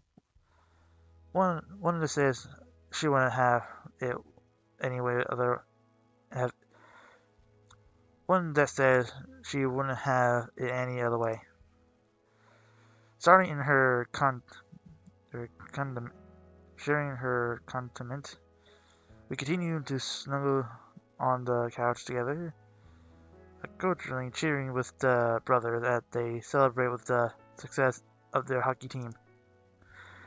Damien and Fanny starts shouting in victory as their home as the home team gets the final score. What a slap shot! Heard all the excitement in the room. Watching hockey again? Sophie settles herself onto the recliner, opening her laptop. Oh, the school's weekly newsletter just came in. Turn down the volume, Turn down the volume, Damien. Sure thing. Alright. Alright. First, it says there's a basketball game this Friday against the Tailspikes in preparation for the finals. Tutorialing we will be opening after a touring. We will be opening after school for everyone that needs it. Damien, I got it covered, Mom. Liz helping me out. Oh wait, I gotta do it. I got it covered. I got it covered, Mom. Liz is helping me with that. Helping me out. I will hope so. Centaurs won't be that tolerate here. Oh, this is interesting. To all our students, we are inviting the state Hamard high schools to MCCBC Formal. Winter Formal? Damien yawns and scratches his arms behind his back. Yeah, some event of seniors they got every year. Basically a dance, but more fancy. It's like a biggest event of the year. You know, next to graduation, or prom, or whatever. I don't think any of my previous schools ever did something like this. Just regular dances. I'm sure. I'm sure yourself in the sense of beauty of a wintry night sky with music, food, entertainment, and much more. We'll also be hosting a special memorial for us State of Martin's finest teachers who has recently passed, Mr. Tank Yadkin. Hmm. Shoot, that's gonna be tough to see. The event will take place at the Volcano Convention Center on Friday, December 15th. I don't know if it's the day, but we already passed as oops, from 7 p.m. to 10 p.m. Tickets for the winter formal are now on sale online or in Miss Broccoli's class in room 2011. Oh, 2111. 211. $15 for one and $30 for couples. Please our event and dress code to know what will and will not be allowed for a formal. We have a great weekend. Go Feathertails. Well, it seems like I forgot to put my phone on mute. Well, it seems like you three have something to look towards next month. Michelle Payne closed her laptop with a smile and sets it aside. Mom, it's about that time. She gathers and checks the clock on the wall. I nearly forgot. Penny, get your gimme on and start the car up. It's called a cat.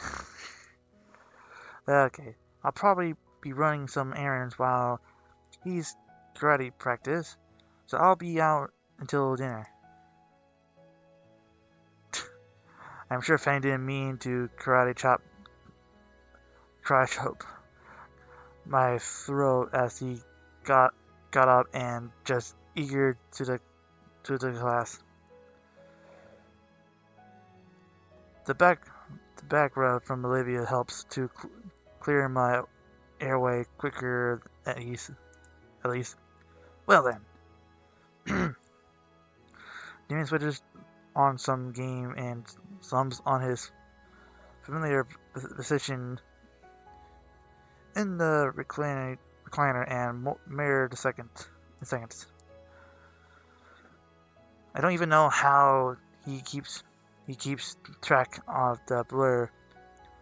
I don't even know how he keeps track of the blur of colors on screen. I feel like it's going to give me a seizure if I look too hard. Olivia tugs on my arm. Hey, want to head back to my room and watch something? What do you have in mind? Something practical. I'm sure I'll feel something good. Alright. This is so adorable. I follow Olivia's proud march into the room. My scent of paint is still a bit strong, but when it's not in here, it's impressive how she managed to actually hop from kneeling on the floor to the kneeling onto the bed. Her tail pats the open spot next to her as she in, for, for invitation, but not for me. My gut seems so clearly out from whenever he was hiding a curl up right against Olivia's thigh. Uh, so I take the spot opposite of him. So I take the spot opposite of hmm, standing in right next to Olivia as I Sitting in right next to Olivia as she opens up her laptop. On the screen, I see a portfolio of folders with incomparable names, with multiple brackets alternating between Kanji and English. I hope I say that right. If not, I'm sorry. Olivia's ensures files between each folder, her eyes scrunching in a conjunction as she tries to find the perfect show. To finally make her choice, though, what it is, I don't know. The name was in Japanese, written in English. And there's like 6 different things in bracket and demanding in language. Expect radio and more obvious details.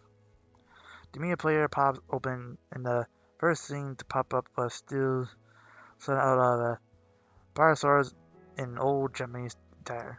And then the pop music started in English. And the silence. At first I was approached with a rack. At first I was appearance with her pick, but it really is a but it really is a good show. I'm fully interrupted by the Patch Samurai story, along with his budding romance with the young human girl who retains her family dojo.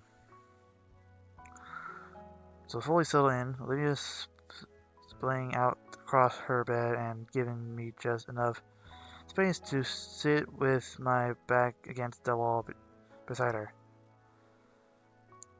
While I'm fully enjoying the story, split equally between intense and sword fighting and bout of light-hearted comedy, my thoughts go back to something else, the formal, and how to actually ask after it. she's already going since it's also Yadikin's memorial. Olivia's already asked me on the date, kinda. I get a strong arm into it, but then again, I want to go out with her, so it was very Olivia's of her. I get it. So what be Inko's way of doing? Looking around for inspiration, I noticed that my girlfriend has left out a lot of her sketches material. I pulled up papers and I and her sketches pad right by my knee. Gus's was laying on top of her colored pencil case, and the metrical pencil digs into my palm. I see what he's trying to do. While Olivia was focused on her laptop screen, and I oddly not so bloodily sword fighting on it, but I began my greatest plan to date. Oh, first I sketch out what's meant to be full body portrayal of Olivia. Though the wheelchair ends up looking like a normal chair with a rock for wheels, her hand just being claws and her tail is shrunken by that quicker its actual size. It still resembles her. I clip on the metal pencil and slowly reach over it with the pad, nudging the back of Olivia's head. She swats at it and eventually grabs it, yanking it in front of her. And then her tail starts to wag a bit. Bingo. Oh, I see that. This is so adorable. I search for my arm and wraps around while Olivia's frustratedly jolts something down on the page. So adorable. I lean forward to lay on my stomach and beside her when she passes it back. No, man. Cute couple here. It's very cute. She drawn of a rough portal of me with my shades missing and my jacket looking more like a button-up. For a while, the two of us resume our drawing game from the start of the school year. Like, I think that's the coolest I see there. What the actual hell is going on? That's actually kind of cool. Another cool ass I see right there. Maybe with a gun. Oh man, these are really good drawings. What is going on with this? Oh my god. Oh my god. Over the sort of the samurai show's run, we desperate numerous of sheets of her sketch pad with a number of doodles. Oh, I see that little sketch right there. Alright, it's time. And make sure my arm is positioned, it's shielding the page. The next drawing has to be special. And see just how spot for it. Allow me for. Oh, I see. Oh, how cute. My heart flutters a bit as I look over. Could it be a little better? No, it's perfect. My eye. I got something in my eye. No, it's not tears. Ugh. Can see. No, it's perfect. I pass the sketch over, just as I have dozens of times now. Olivia stares at the little doodle on the page. I heard her breathing pick up. She pulled the pad aside, well out of my vision. I feel the bed wobble, and as she furiously scribbles something down. It sure is taking a while. Well, yeah, she's really good at art. On screen, the bottle whatever has just finished the epic duel, winning with an general use of the tentacle and his sword shields all without killing anyone. The bed popped up in front of me. You in 3 seconds. Oh boy. Ha! Oof. Aw. That is so adorable. That is so adorable.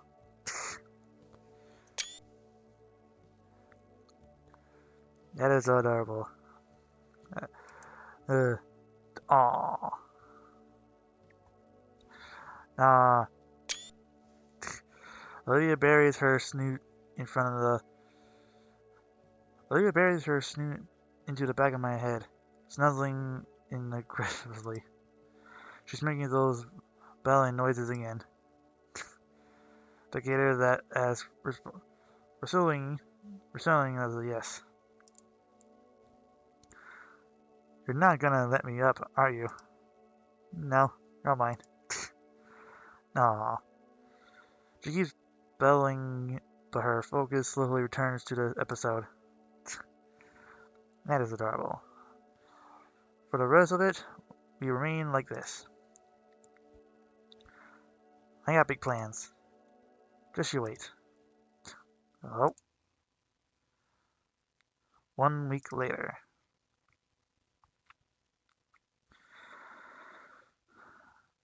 My shoes crunch through the layers of snow beneath me, behind me, the tail is quickly sweep over my fresh snowfall. The cold bites at my flesh and as it reach. The cold bites the cold bites at any flesh as it can reach. My ears, my nose, expose my exposed hand as it carries the pressure cargo. Somewhere in the distance, a dog barks. I am alone in this frigid wasteland, and to think of this, to started so simply. Just 4 days ago, we got into the new routine at the start of the school week. Wake up, head to school, do things until the bell rings, and head on over to the Payne's residence to check on Olivia. She texts she texted me that the drafting for the painting was finished, and now it was time for the real task to fill in the canvas of the color. The color. Every time I come over, I wondered I would find her sitting at the edge of the bed with a brush in her hand, analyzing the canvas with the kind of fire in her eyes that only a visionary like her would have. Back on Tuesday, I got a real car- carving for. Back on Tuesday, I got a real craving for root beer. I'm more of a Dr. Pepper fan. Olivia told me there was a gas station up the street and around the corner, and asked if I could get her a normal cola with a strange side eye.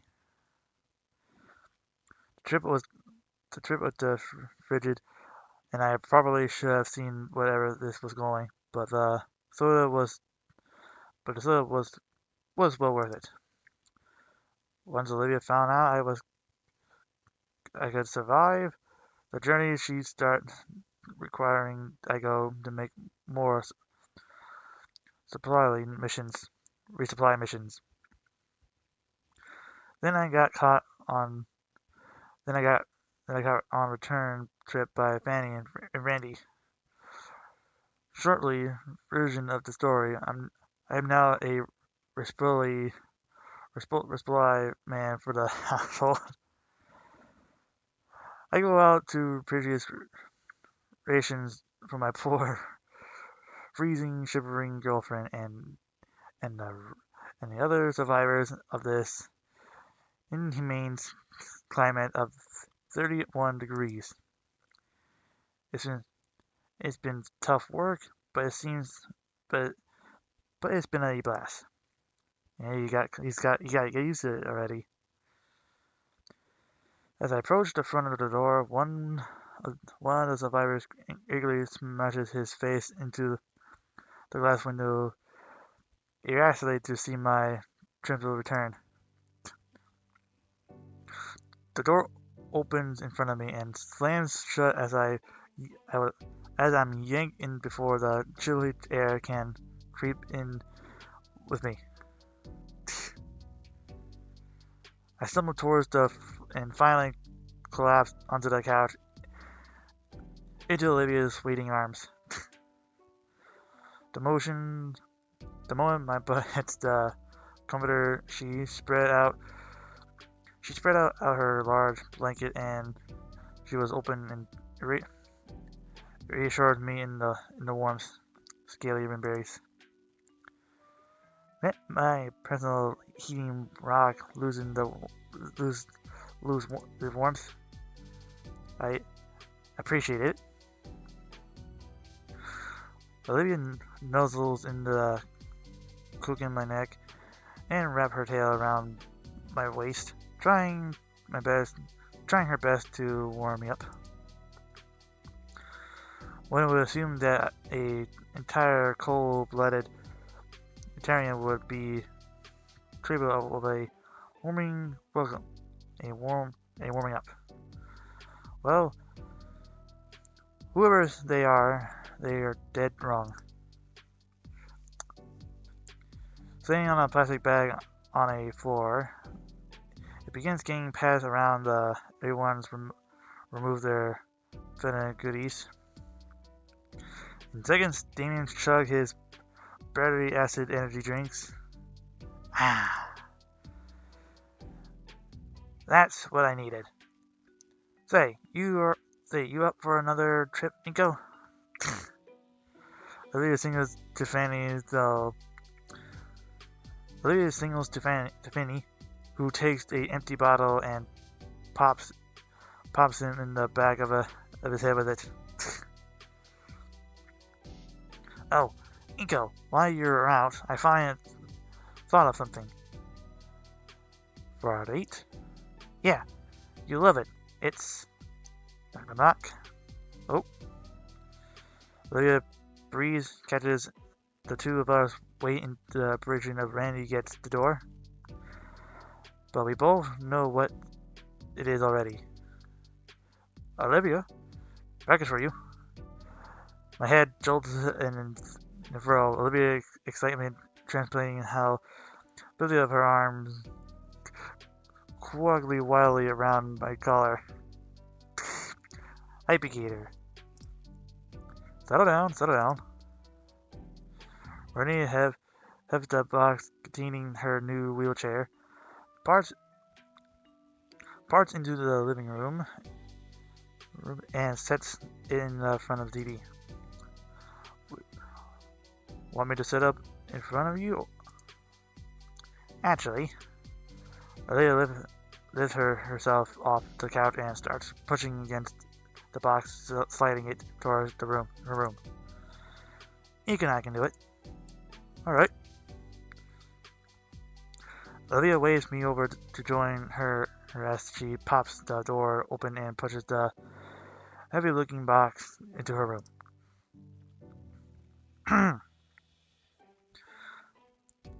Come on. What are you waiting for? Let's get to it. She's a happy kid. Now she can naturally go places now. Being trapped in the house. We sit on the edge of the bed with the box before us. Olivia takes a deep breath and extends the single claw. And a single motion sends the tape open, letting the box flap loose. She starts picking included parts out of and laying them around. While she does so, I pick up the instructions. Really? What? Come on. Give me that. She takes the instruction and rips it into bits. Won't need that. I've had to fix my own chair since I was a kid. Why you? I break it. I break it, I fix it, simple as, and I broke it a lot when I was younger. Okay, curiosity going to the head. How? Olivia turns and Olivia turns with the biggest grin on her face. Ramp jumps. She's a troublemaker. She doesn't elaborate, instead waddling over her desk to trying as a small hack's key set. Oh, that's kind of cool scene. For the next 15 minutes, we begin to assemble the wheelchair. As it turns out, building this thing isn't as complex as I thought it would be. Most of it is really just a simple and connecting tab A and B slot B. There's an interrupter there. We're near finishing now. Metal frame stands proud, missing everything needed to make it compatible, like the seat. This bit connects to the handle there. Alright. So, were you about to tell me about the idea that I'd love to for the date? Oh, yeah. Have you ever been to the Hat Jeep Grill? I heard of them. They're great. They're great. You've gotta try it. They sit you down on a table, right? And in the middle is the table of a big flat top grill. Oh, she's talking about those. Oh, that place is too good. I will definitely like to go back there one day.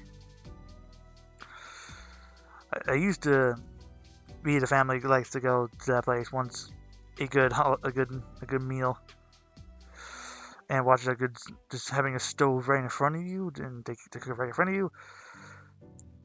Oh, that is actually really good.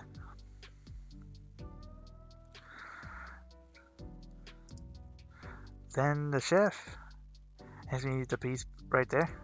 Thanks. Then the chef comes with a cart full of stuff that you ordered. Once the grill gets hot, they start cooking the food right in front of you. And then they bring a whole new meaning of playing with your food. Sounds pretty sweet, right? By the way, that goes to the other directions. Clink. Whoops. Yeah, honestly, it sounds pretty fun. Yeah, it sounds pretty fun, Liv. It's like a dinner and a show, but dinner with a show. But dinner is a show, I mean. I've been wanting to eat the...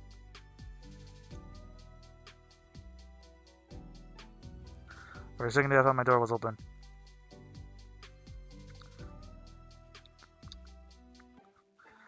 Yeah, I've been wanting to eat at a place like that for years. They are really good. I will not lie. Alright then. As soon as we finish this, let's call a table and go. Yes! Libby's arms and tail wrap around me in a hug. Her other hand busy with adjusting the chair seats to perfect height. After attaching the armrest to the handle, I stand up and threw over the fully compatible chair. Well, I can safely say that your new wheelchair. Well, I can safely say that your new wheelchair is completed by yours truly. You put the wheel on backwards there. See, if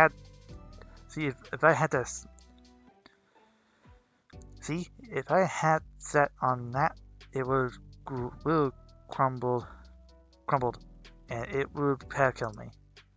Oh. She slightly tapped me with one of the spare parts. Yeah, so, so stop trying to kill me, dummy. Just be safe. We're probably gonna have to go back and a few steps back, to make sure things are building correctly. Wonderful. That's adorable. Nope. Finally, it's done. New inspection. Olivia inspects my work, nodding in approval and occasionally adjusting a few parts. Carefully, she moved herself from the bed into the seat. So, how is it? Darn it, my legs soon. That's this Gator. Yeah, you did great. Feels just like the old one. Good job, Inky. Phew. Don't sigh yet. The night's just getting started. Her tail slightly rounds my wrist, inviting me to take the wheel. You ready? Yeah, it'll be cold. I'll be fine. I got a personal furnace with me.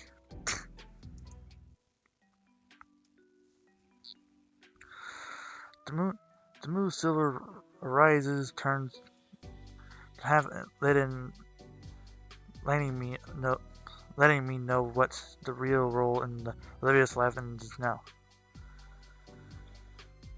Furnace. I'm not slipping. I'm not furnace. Not something sweatier like heated blanket or comforter. Yeah, no. I say that, and then my aunt and uncle would be giving me the talk all over again. Oh my god. Oh man. I'm not looking at the time right now. I'm just gonna continue on the story. At least somewhere we're done with the whole date part.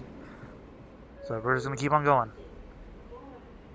Before we knew it, we were a dumbing passing building as for our car raced towards the city. One thing we noticed were the Christmas lights tangled about inside the metro. I don't see no Christmas lights, which gave it a much cozier vibe. As we neared the current jungle, even the streetlights are building glow infested.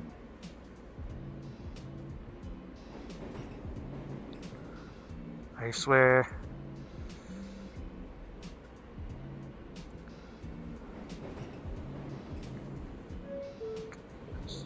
Jungle, even staring at the building grow infested with the holiday cheer.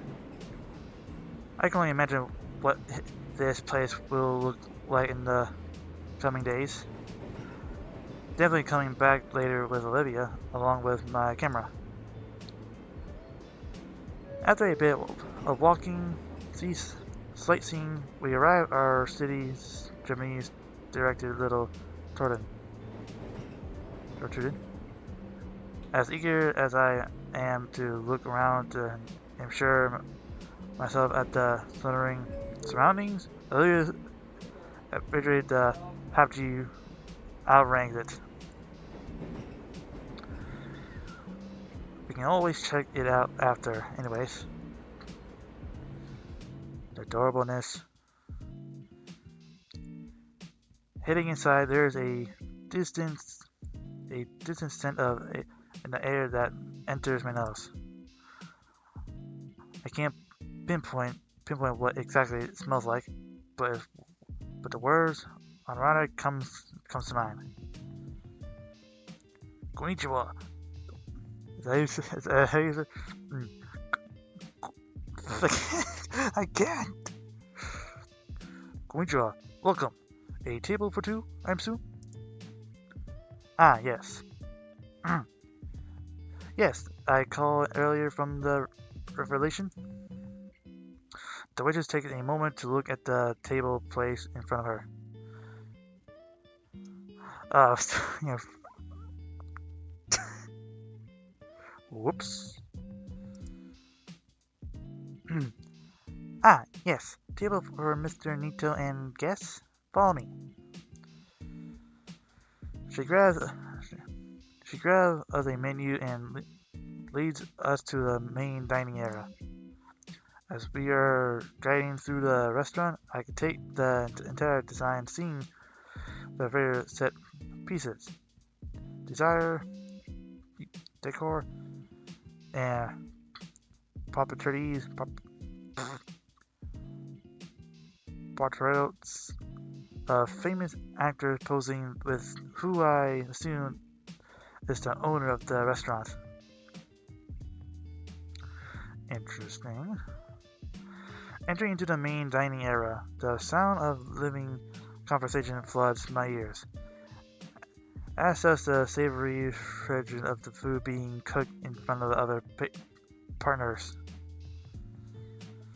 Just as Olivia said, each table has a grill in the center, where the chef was chopping, dicing, and slicing. I can feel my mouth filling up with the drool of each passing moment. The food's that good, man. It's just that good. Finally, we reach our table where another party occupies the other remaining seats. Enjoy. So, how would you... So, how would you... My hand wave over Olivia's around her chair, handlebars. Olivia seems to understand what I'm about to entail, because without a word, she also hoists herself out of the wheelchair onto the dining chair. I fold the wheelchair, place it by the nearby wall, and seat myself next to her. Nice. So, how are you feeling? How are you feeling so far, Liv? Olivia smiles, letting her cold fingers splat out her near by the grill before us. Her tail curls up over the counter, and joins them. I join her for a few seconds, warming up my knuckles. I already like this place.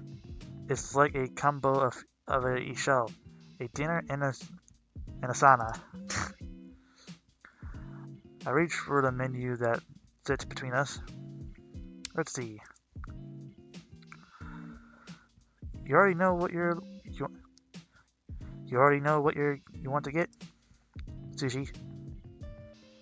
They got good stuff here. She points to something on the menu I don't have hope to ever pronouncing correctly. Nevertheless, it looks appetizing. It looks appetizing. What about you? I'm thinking something warm and filling. Oh, what about this dish then? She points at one of the special dishes, titled Tronden Delight. Chicken breast, chopped beef steak, and it talks about food and it's so good. I get hungry now. Kind of like the fried rice dish. Sounds good enough for me. A Pottery. An idea overcomes me, and I scan the menu thoroughly. The section production takes up nearly the entire page. It's something I can recall for some of the foodie blogs I read. Hey, why don't we try the appetizers? What? laying the menu flat before her to the appetizers. Laying the menu flat before her to the appetizer page, her eyes widen at how many choices there are. Yeah, like we should try simple everything, and which is the best? That'd be really expensive though, right? It would. Each plate already costs even $15. Because, but consider this the experience. Oh, her eyes! Her eyes! You should not have said that! Oh no. I can see her perfectly slithering. I can't speak as she looks at the page. How about half then? That'd still be around seven plates, but I'm sure I can cover that much. Okay. She cut me off before I can cheer. But not all at once. Huh? I want to appreciate the show too. So 2 dishes at a time. Is a week conventions, and I already figured Olivia's plan to fill up early to save my bank account. Sure. So, we debate which appetizers to pick and start with. Our voices now muddling with the rest of the embrace of the wait to order. By the time somebody comes around, we compile a list of most appealing sounding options. Eventually, a chef approaches our table with a large fork and plate in hand, crunching the two against each other in the physical manner before greeting us, and heading up towards the stove. But he used the nearby container of oil to cover the cooking surface and the shape of the smiling face before setting the experiment on fire and spraying the across the stove with a blade. A second staff member drops off a cart filled with uncooked meats and veggies, and will soon become our dinner. With his integritas reading, the chef starts his performance, especially spinning his razor-sharp utility with a grin of his face. Vegetables diced and stacked into the explosive mini figure. Meat sizzled, flipped, and thrown through the air. My speaking is not good today. It's been a long time since I spoke like this. Fish and shrimp slice and juggle around the chef without even looking.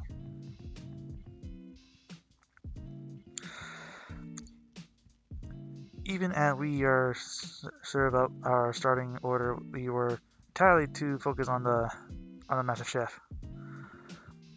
Olivia is completely enthralled by the performance.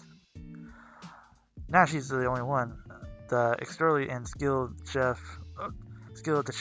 chef has with our food isn't like anything I ever seen at any high class restaurant my parents dragged me to before. After a minute or two of watching the chef showmanship, the couple besides to receive their order. Here. He eased over a step to now stand before Olivia and I his eyes carefully scanning a tiny scrap of paper before nodding. Kamupala.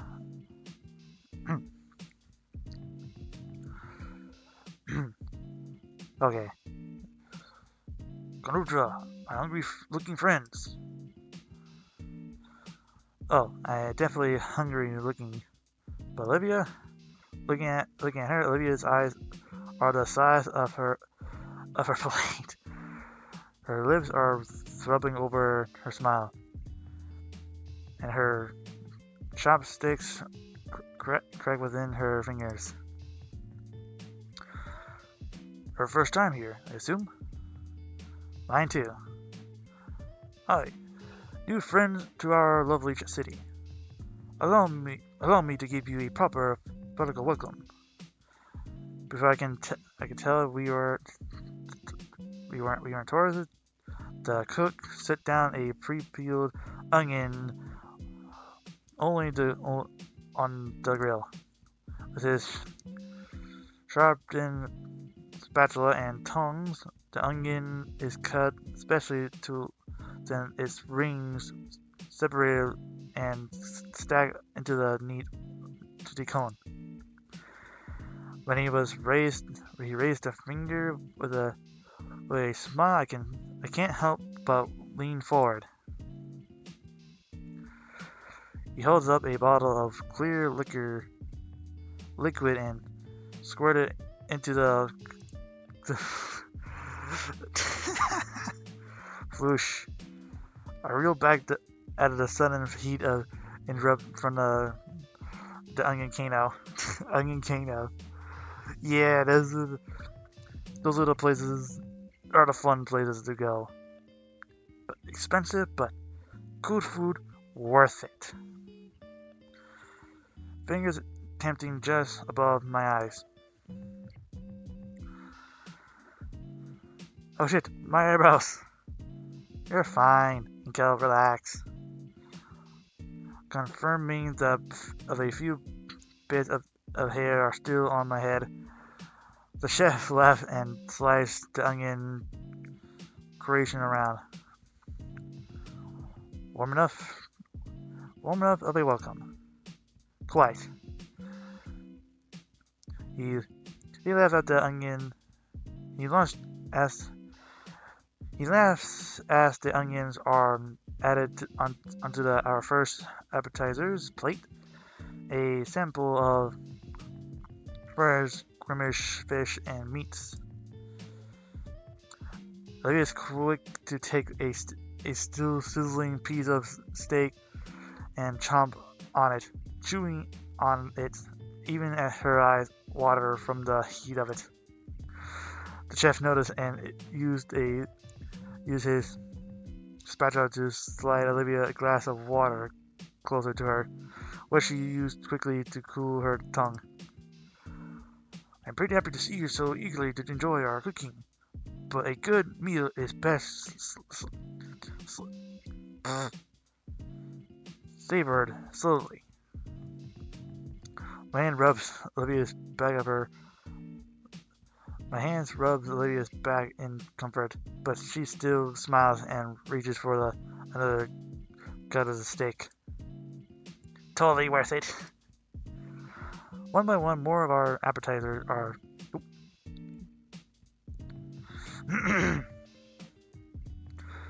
One by one, more of our appetizers are given to us. While I would normally go into the detail about each one of the flavors and how it affects my appetite, only one thing really comes to mind. It's freaking delicious. Damn, I want to go back to that place again. I want to go back. One day.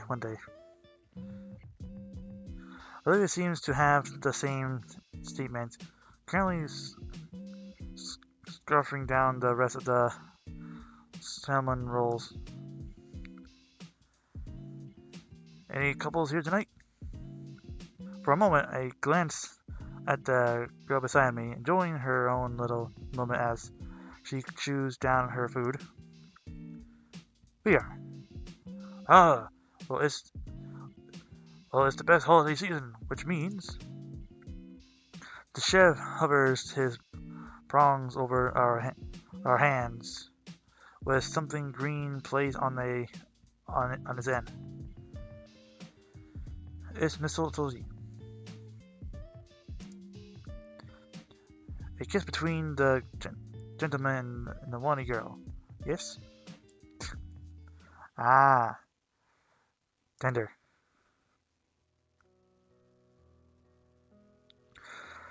A linger placement fills my heart as the chef tosses the muslin of on a steak, revealing its torn identity as garnish. Hey, what does Wani mean? It means Gator. Oh, I guess I do look like a gator. Yeah,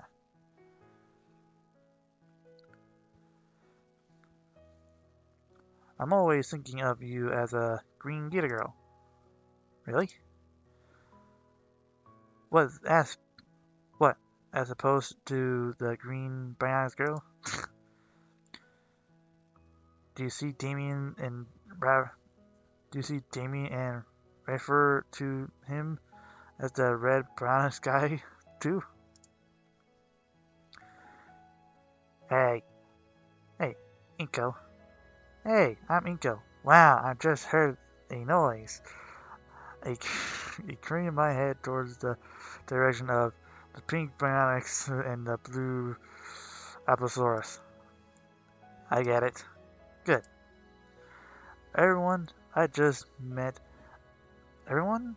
I just met typical tops. The Startops. In fact, I met two. Shut up. I used my chopsticks to fling a onion over to her. She definitely chomps it out of the air. Okay. Who ordered the Scullins? Scullins? Oh, that's us. I love you. With one last bite of the shrimp, Olivia. With one last bite of the shrimp, we finish our meal. The chef spins his usual and gives us the bow, biting, bi- bidding us a wonderful evening. I'm, I managed to slip him a generous tip as a thank for his hospitality. As the waitress hands me the bill, she asks if we'd like some competent ice cream, which Olivia happily accepts. Some dessert sounds good right now, so why not? It's not long until we're cutting open sweet, flaky shells of a tried cake batter to get to the cool and tasty ice cream covered of our free deep fried ice cream. Cold be damn. Cold be damn. I need something sweet to cap that off. Naturally. Hey, we'll be alright for a while. I got an idea. Alright. Trust me, I'll be right back. There's a general store right across. Excellent. I cross. Hope, hopeful they have what I have in mind. I'm back. Your icing was starting to melt. I was considering eating it. Rude. After I went out and got these, just for you. I handed her the plastic bag. Pocket warmers? How how considerate of you, Inky. She stuffed them in the pocket of her hoodie, cracking them and start heating. I grabbed her wheelchair and unfolded it next to her, offering her hand to help her to the helping her into it. There's still a whole city out there. Wanna go see? She takes a hand. She takes my hand, interlocking her fingers between my own. Absolutely. Aw. Oh man. Back outside, I finished the last of my dessert and let out a sigh of st- stentation. That was delicious. Couldn't agree more. Though I'm more not sure how. Couldn't agree more. Though I'm not sure how found I am having a smell of hepchi on my clothes. Better than that cologne you always use. The cologne you always use. You notice that? Her hand suddenly turns away, focusing instead of on the open air market in the distance. Well, we're in the little Truden.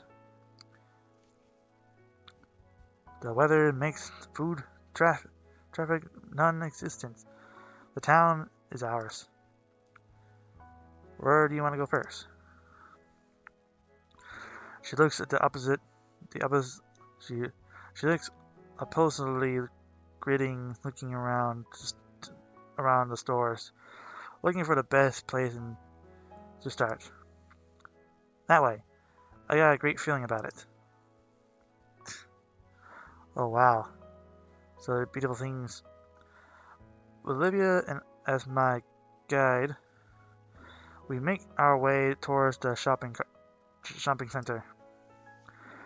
Man, as if the main part of the city's holiday, lighting wasn't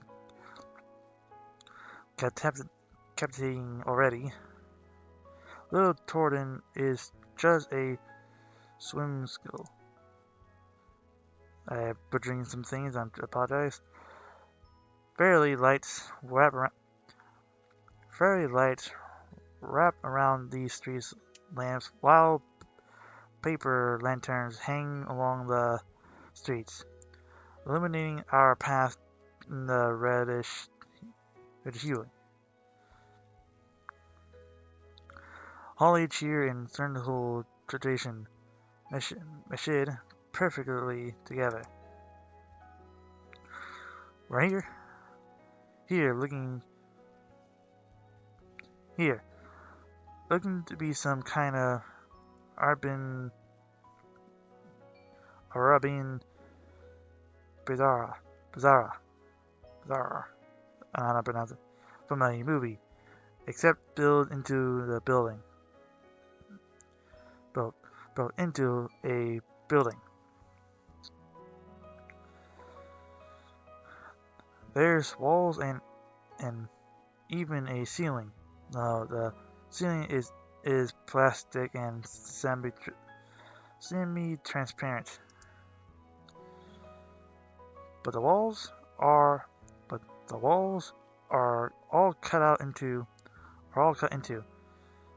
with cheap components just from the top of the opening, and so many colorful necks hanging from them. Over tables it quickly filled, bursting with a plethora of items. Every other stall I see, every every every other stall I see a seller stationed right next to a cheap heater, shouting at anyone who passed by. Okay. While the streets had looked void to people, this shopping center was packed to the brim. That's the one. The one? I just know it. But either way, as we get closer, I can't help but notice a very interesting item being sold. cheap-looking toys that light up and makes music. T-shirt with a verbal decals and writerful jokes. And and Jay's jewelry that looks like it was handmade handmade this morning. All of which have signs marketing their prices that frankly reflects their quality poorly. Ugh.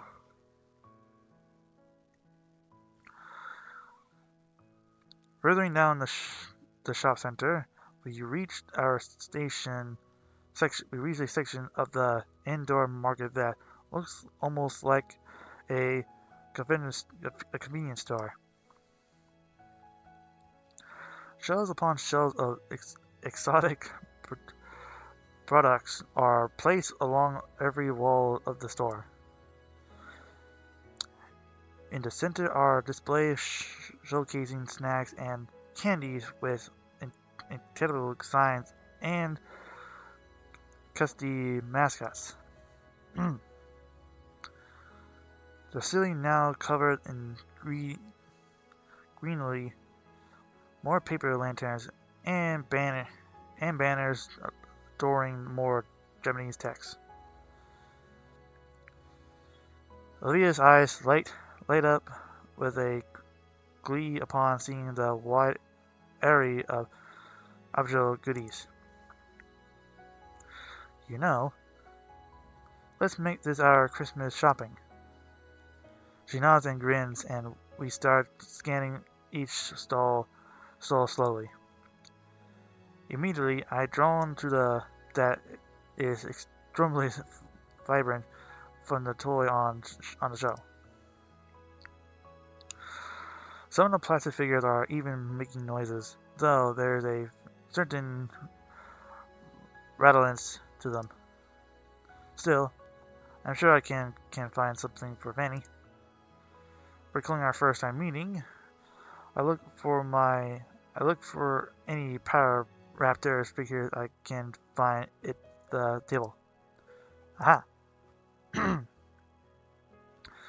Picking up the package figure, I waved Olivia over for the surgery treat hunting.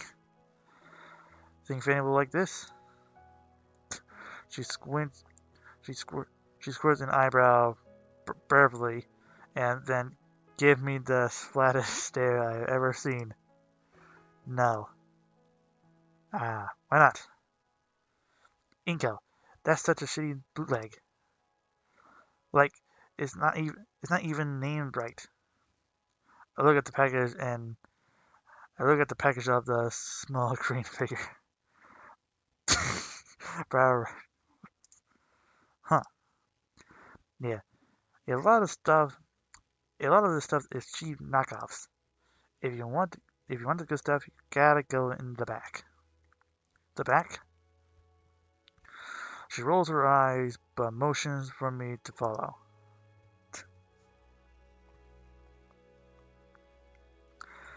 Olivia wheels herself past the table, deeper into the stall. And the first thing I notice is how there's even more boxes of toys along the wall. The opposite side is an opposite side to a wall covered with a lot of swords, knives, and other pointy legal things. Instead of looking at the toy wall, Olivia's eyes are glued on the weapon cracks. Oh boy. I don't think Sylvie would approve. Yeah. Oh yeah. No. It takes colossal efforts of her part turn herself around. Turning from how cramped the space is, but mainly how her eyes lingered on the Bedragil sword on the shelf. Looking closer, it kind of looks like the one who's from the show we watched together. Neat. Maybe. Nah, Sophie definitely wouldn't approve. It didn't take too long for Olivia to pick out a pair of toys to give Damien and younger brother. Wait, did I read it right? Toys to give Damien's younger brother. Though I don't think one weaponry counts as toys. Our purchases were made. We moved on to the next present on our list and the next doll. We ventured through the hall deliberately, throwing ideas back and forth on ideas for the rest of the pains. I was astonished to find a jacket closed in design to mine, but for a fraction of the price, and just the right size of Damien for Damien. And Olivia pointed out a neat little statue of a insect carved out a ember stone. She said it'd be perfect for Randy, so it's added to the pot. Dad left Sylvia, and Olivia had brought us to the stall filled with textual materials. I didn't know she was a seamstress, but Olivia explained that it's the one of her favorite hobbies.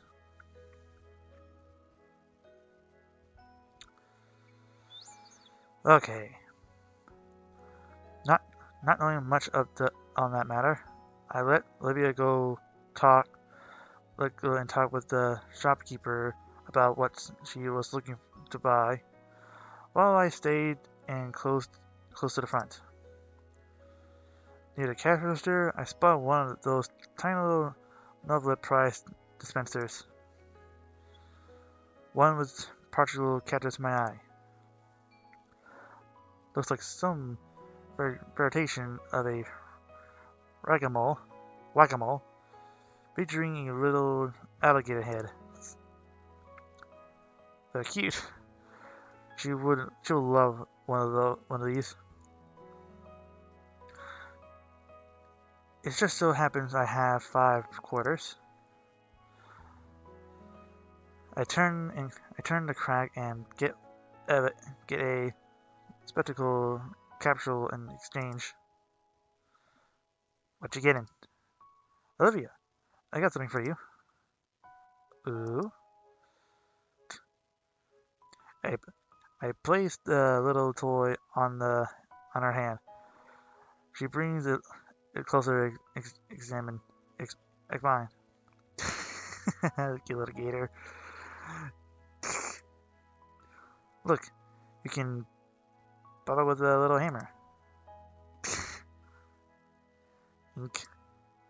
Ink. Ink. Ow. I know just the place for it. This is going right in my little treasure hoard. The thought brings a smile to my face. Did you find what you were looking for? Yep. She pulls out a few colorful bottles from her chair compartment. These people will look great on the canvas. They had just the colors I needed. The colors I needed too. Well, how's it different from the regular paint from the other store? It just is. B. But it just is. Okay. I also got Auntie a roll of flux silk. She always wanted to work with the silk. An hour later, we seen just about everything. Looks like it's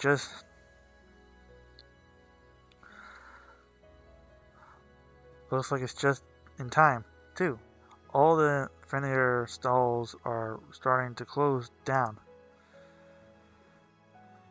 I do I don't want to get caught in the tight alleyways in the cities after dark. So Olivia and I call it a night and start heading back to the metro station.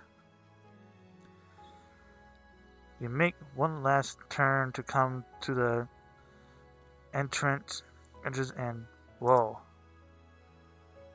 Oh wow. So beautiful. So beautiful. And almost the time around Christmas.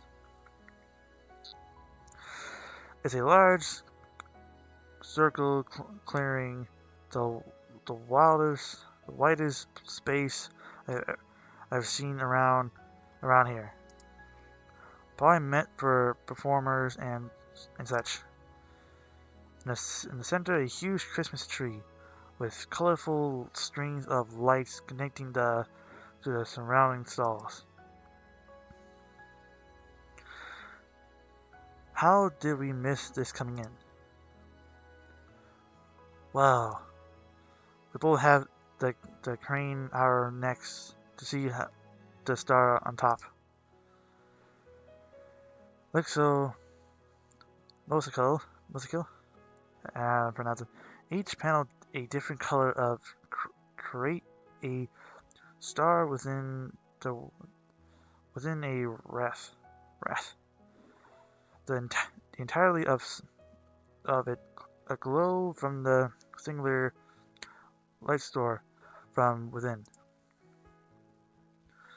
The colored lights bounce off of us as we approach. They color Olivia's snout in red, blues, purples, and even some vibrant greens. Even her breath coming out as vapor. It lit up like it was part of the Christmas tree. For a moment, we stare at the Christmas tree in silence. All I can hear is the double embrace of our surroundings. It's near. I think. Was this a neck break? Yeah, but you know me, I'm itching to get back into it.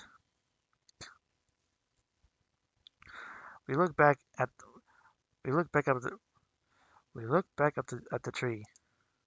It's bright. Merry Christmas, Olivia. Christmas Eve. Christmas isn't until another week.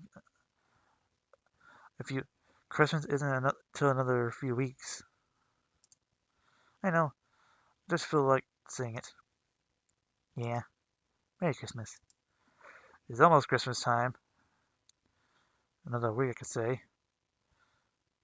Olivia's hand finds mine. Our fingers intertwining slowly, and our palms press warmly together. She doesn't speak, but her eyes comfortably convey so much. I carefully set down our I carefully set down our shopping bags and take a knee beside her. She leans over her chair arm. She leans over her chair's armrest, bringing her head close until she can rest her chin on my shoulder. I can feel her lips moving in the silent whisper as she nuzzles against me gently. As a smile comes to my face, as she mouths her preparations for our first official date. Following her example, I lean my head back against her. My jaw moves, but no words come out. After all, we don't want to disrupt the peaceful silence. But still, I know Olivia understands my own Word, word, wordless thanks. As I feel her lips quirk into a smile, we start press. We stayed pressed together for some time, at least until my knees couldn't bear the stone floor and her scales couldn't handle the cold. Allowing a comfortable silence to continue, I stand up and slowly take us back to the station. The ride home, luckily were lucky enough to get the whole station car to ourselves. Olivia, Olivia huddles close to the whole way back. Mm. It's officially winter in Federal Bluff. Oh, and to the celebration of Caution tonight, State Harmard's winter formal. Hard to believe it's already here. It's really current upon me. Whenever I remember the event coming up, I just force it out of my mind. The whole thing, the whole thing has me pretty anxiously. It's like a date, but on a whole new level. Like there's some formally of it to it. Better not mess this one up. Oh, well, we're gonna end this right here. This is getting really good. And I think we're almost near to the end. Well, I don't know. I don't know how far we are in right now, but I feel like we're closer to the end. But it's been a long journey and been a while since I played this. I've been focusing on playing Doom, Slender, and Cooper, but mostly the horror games because Halloween in November took a lot out of me, and Christmas is doing the same thing. So again, I have an announcement coming in, so I'll definitely be saying a lot of things, but for now, this is where I'm going to leave off. I'm really enjoying this so much, and seeing Inko and Livia go on their little date. It's super cute, and the food places. I'm hungry now, and I'm starting to get a little sweaty. So we're gonna wrap this up. So that's all for I Wanna Hug the Gator. If you're enjoying this of the I Wanna Hug the Gator, make sure you a like and subscribe, and drink me hearties. Yo ho savvy.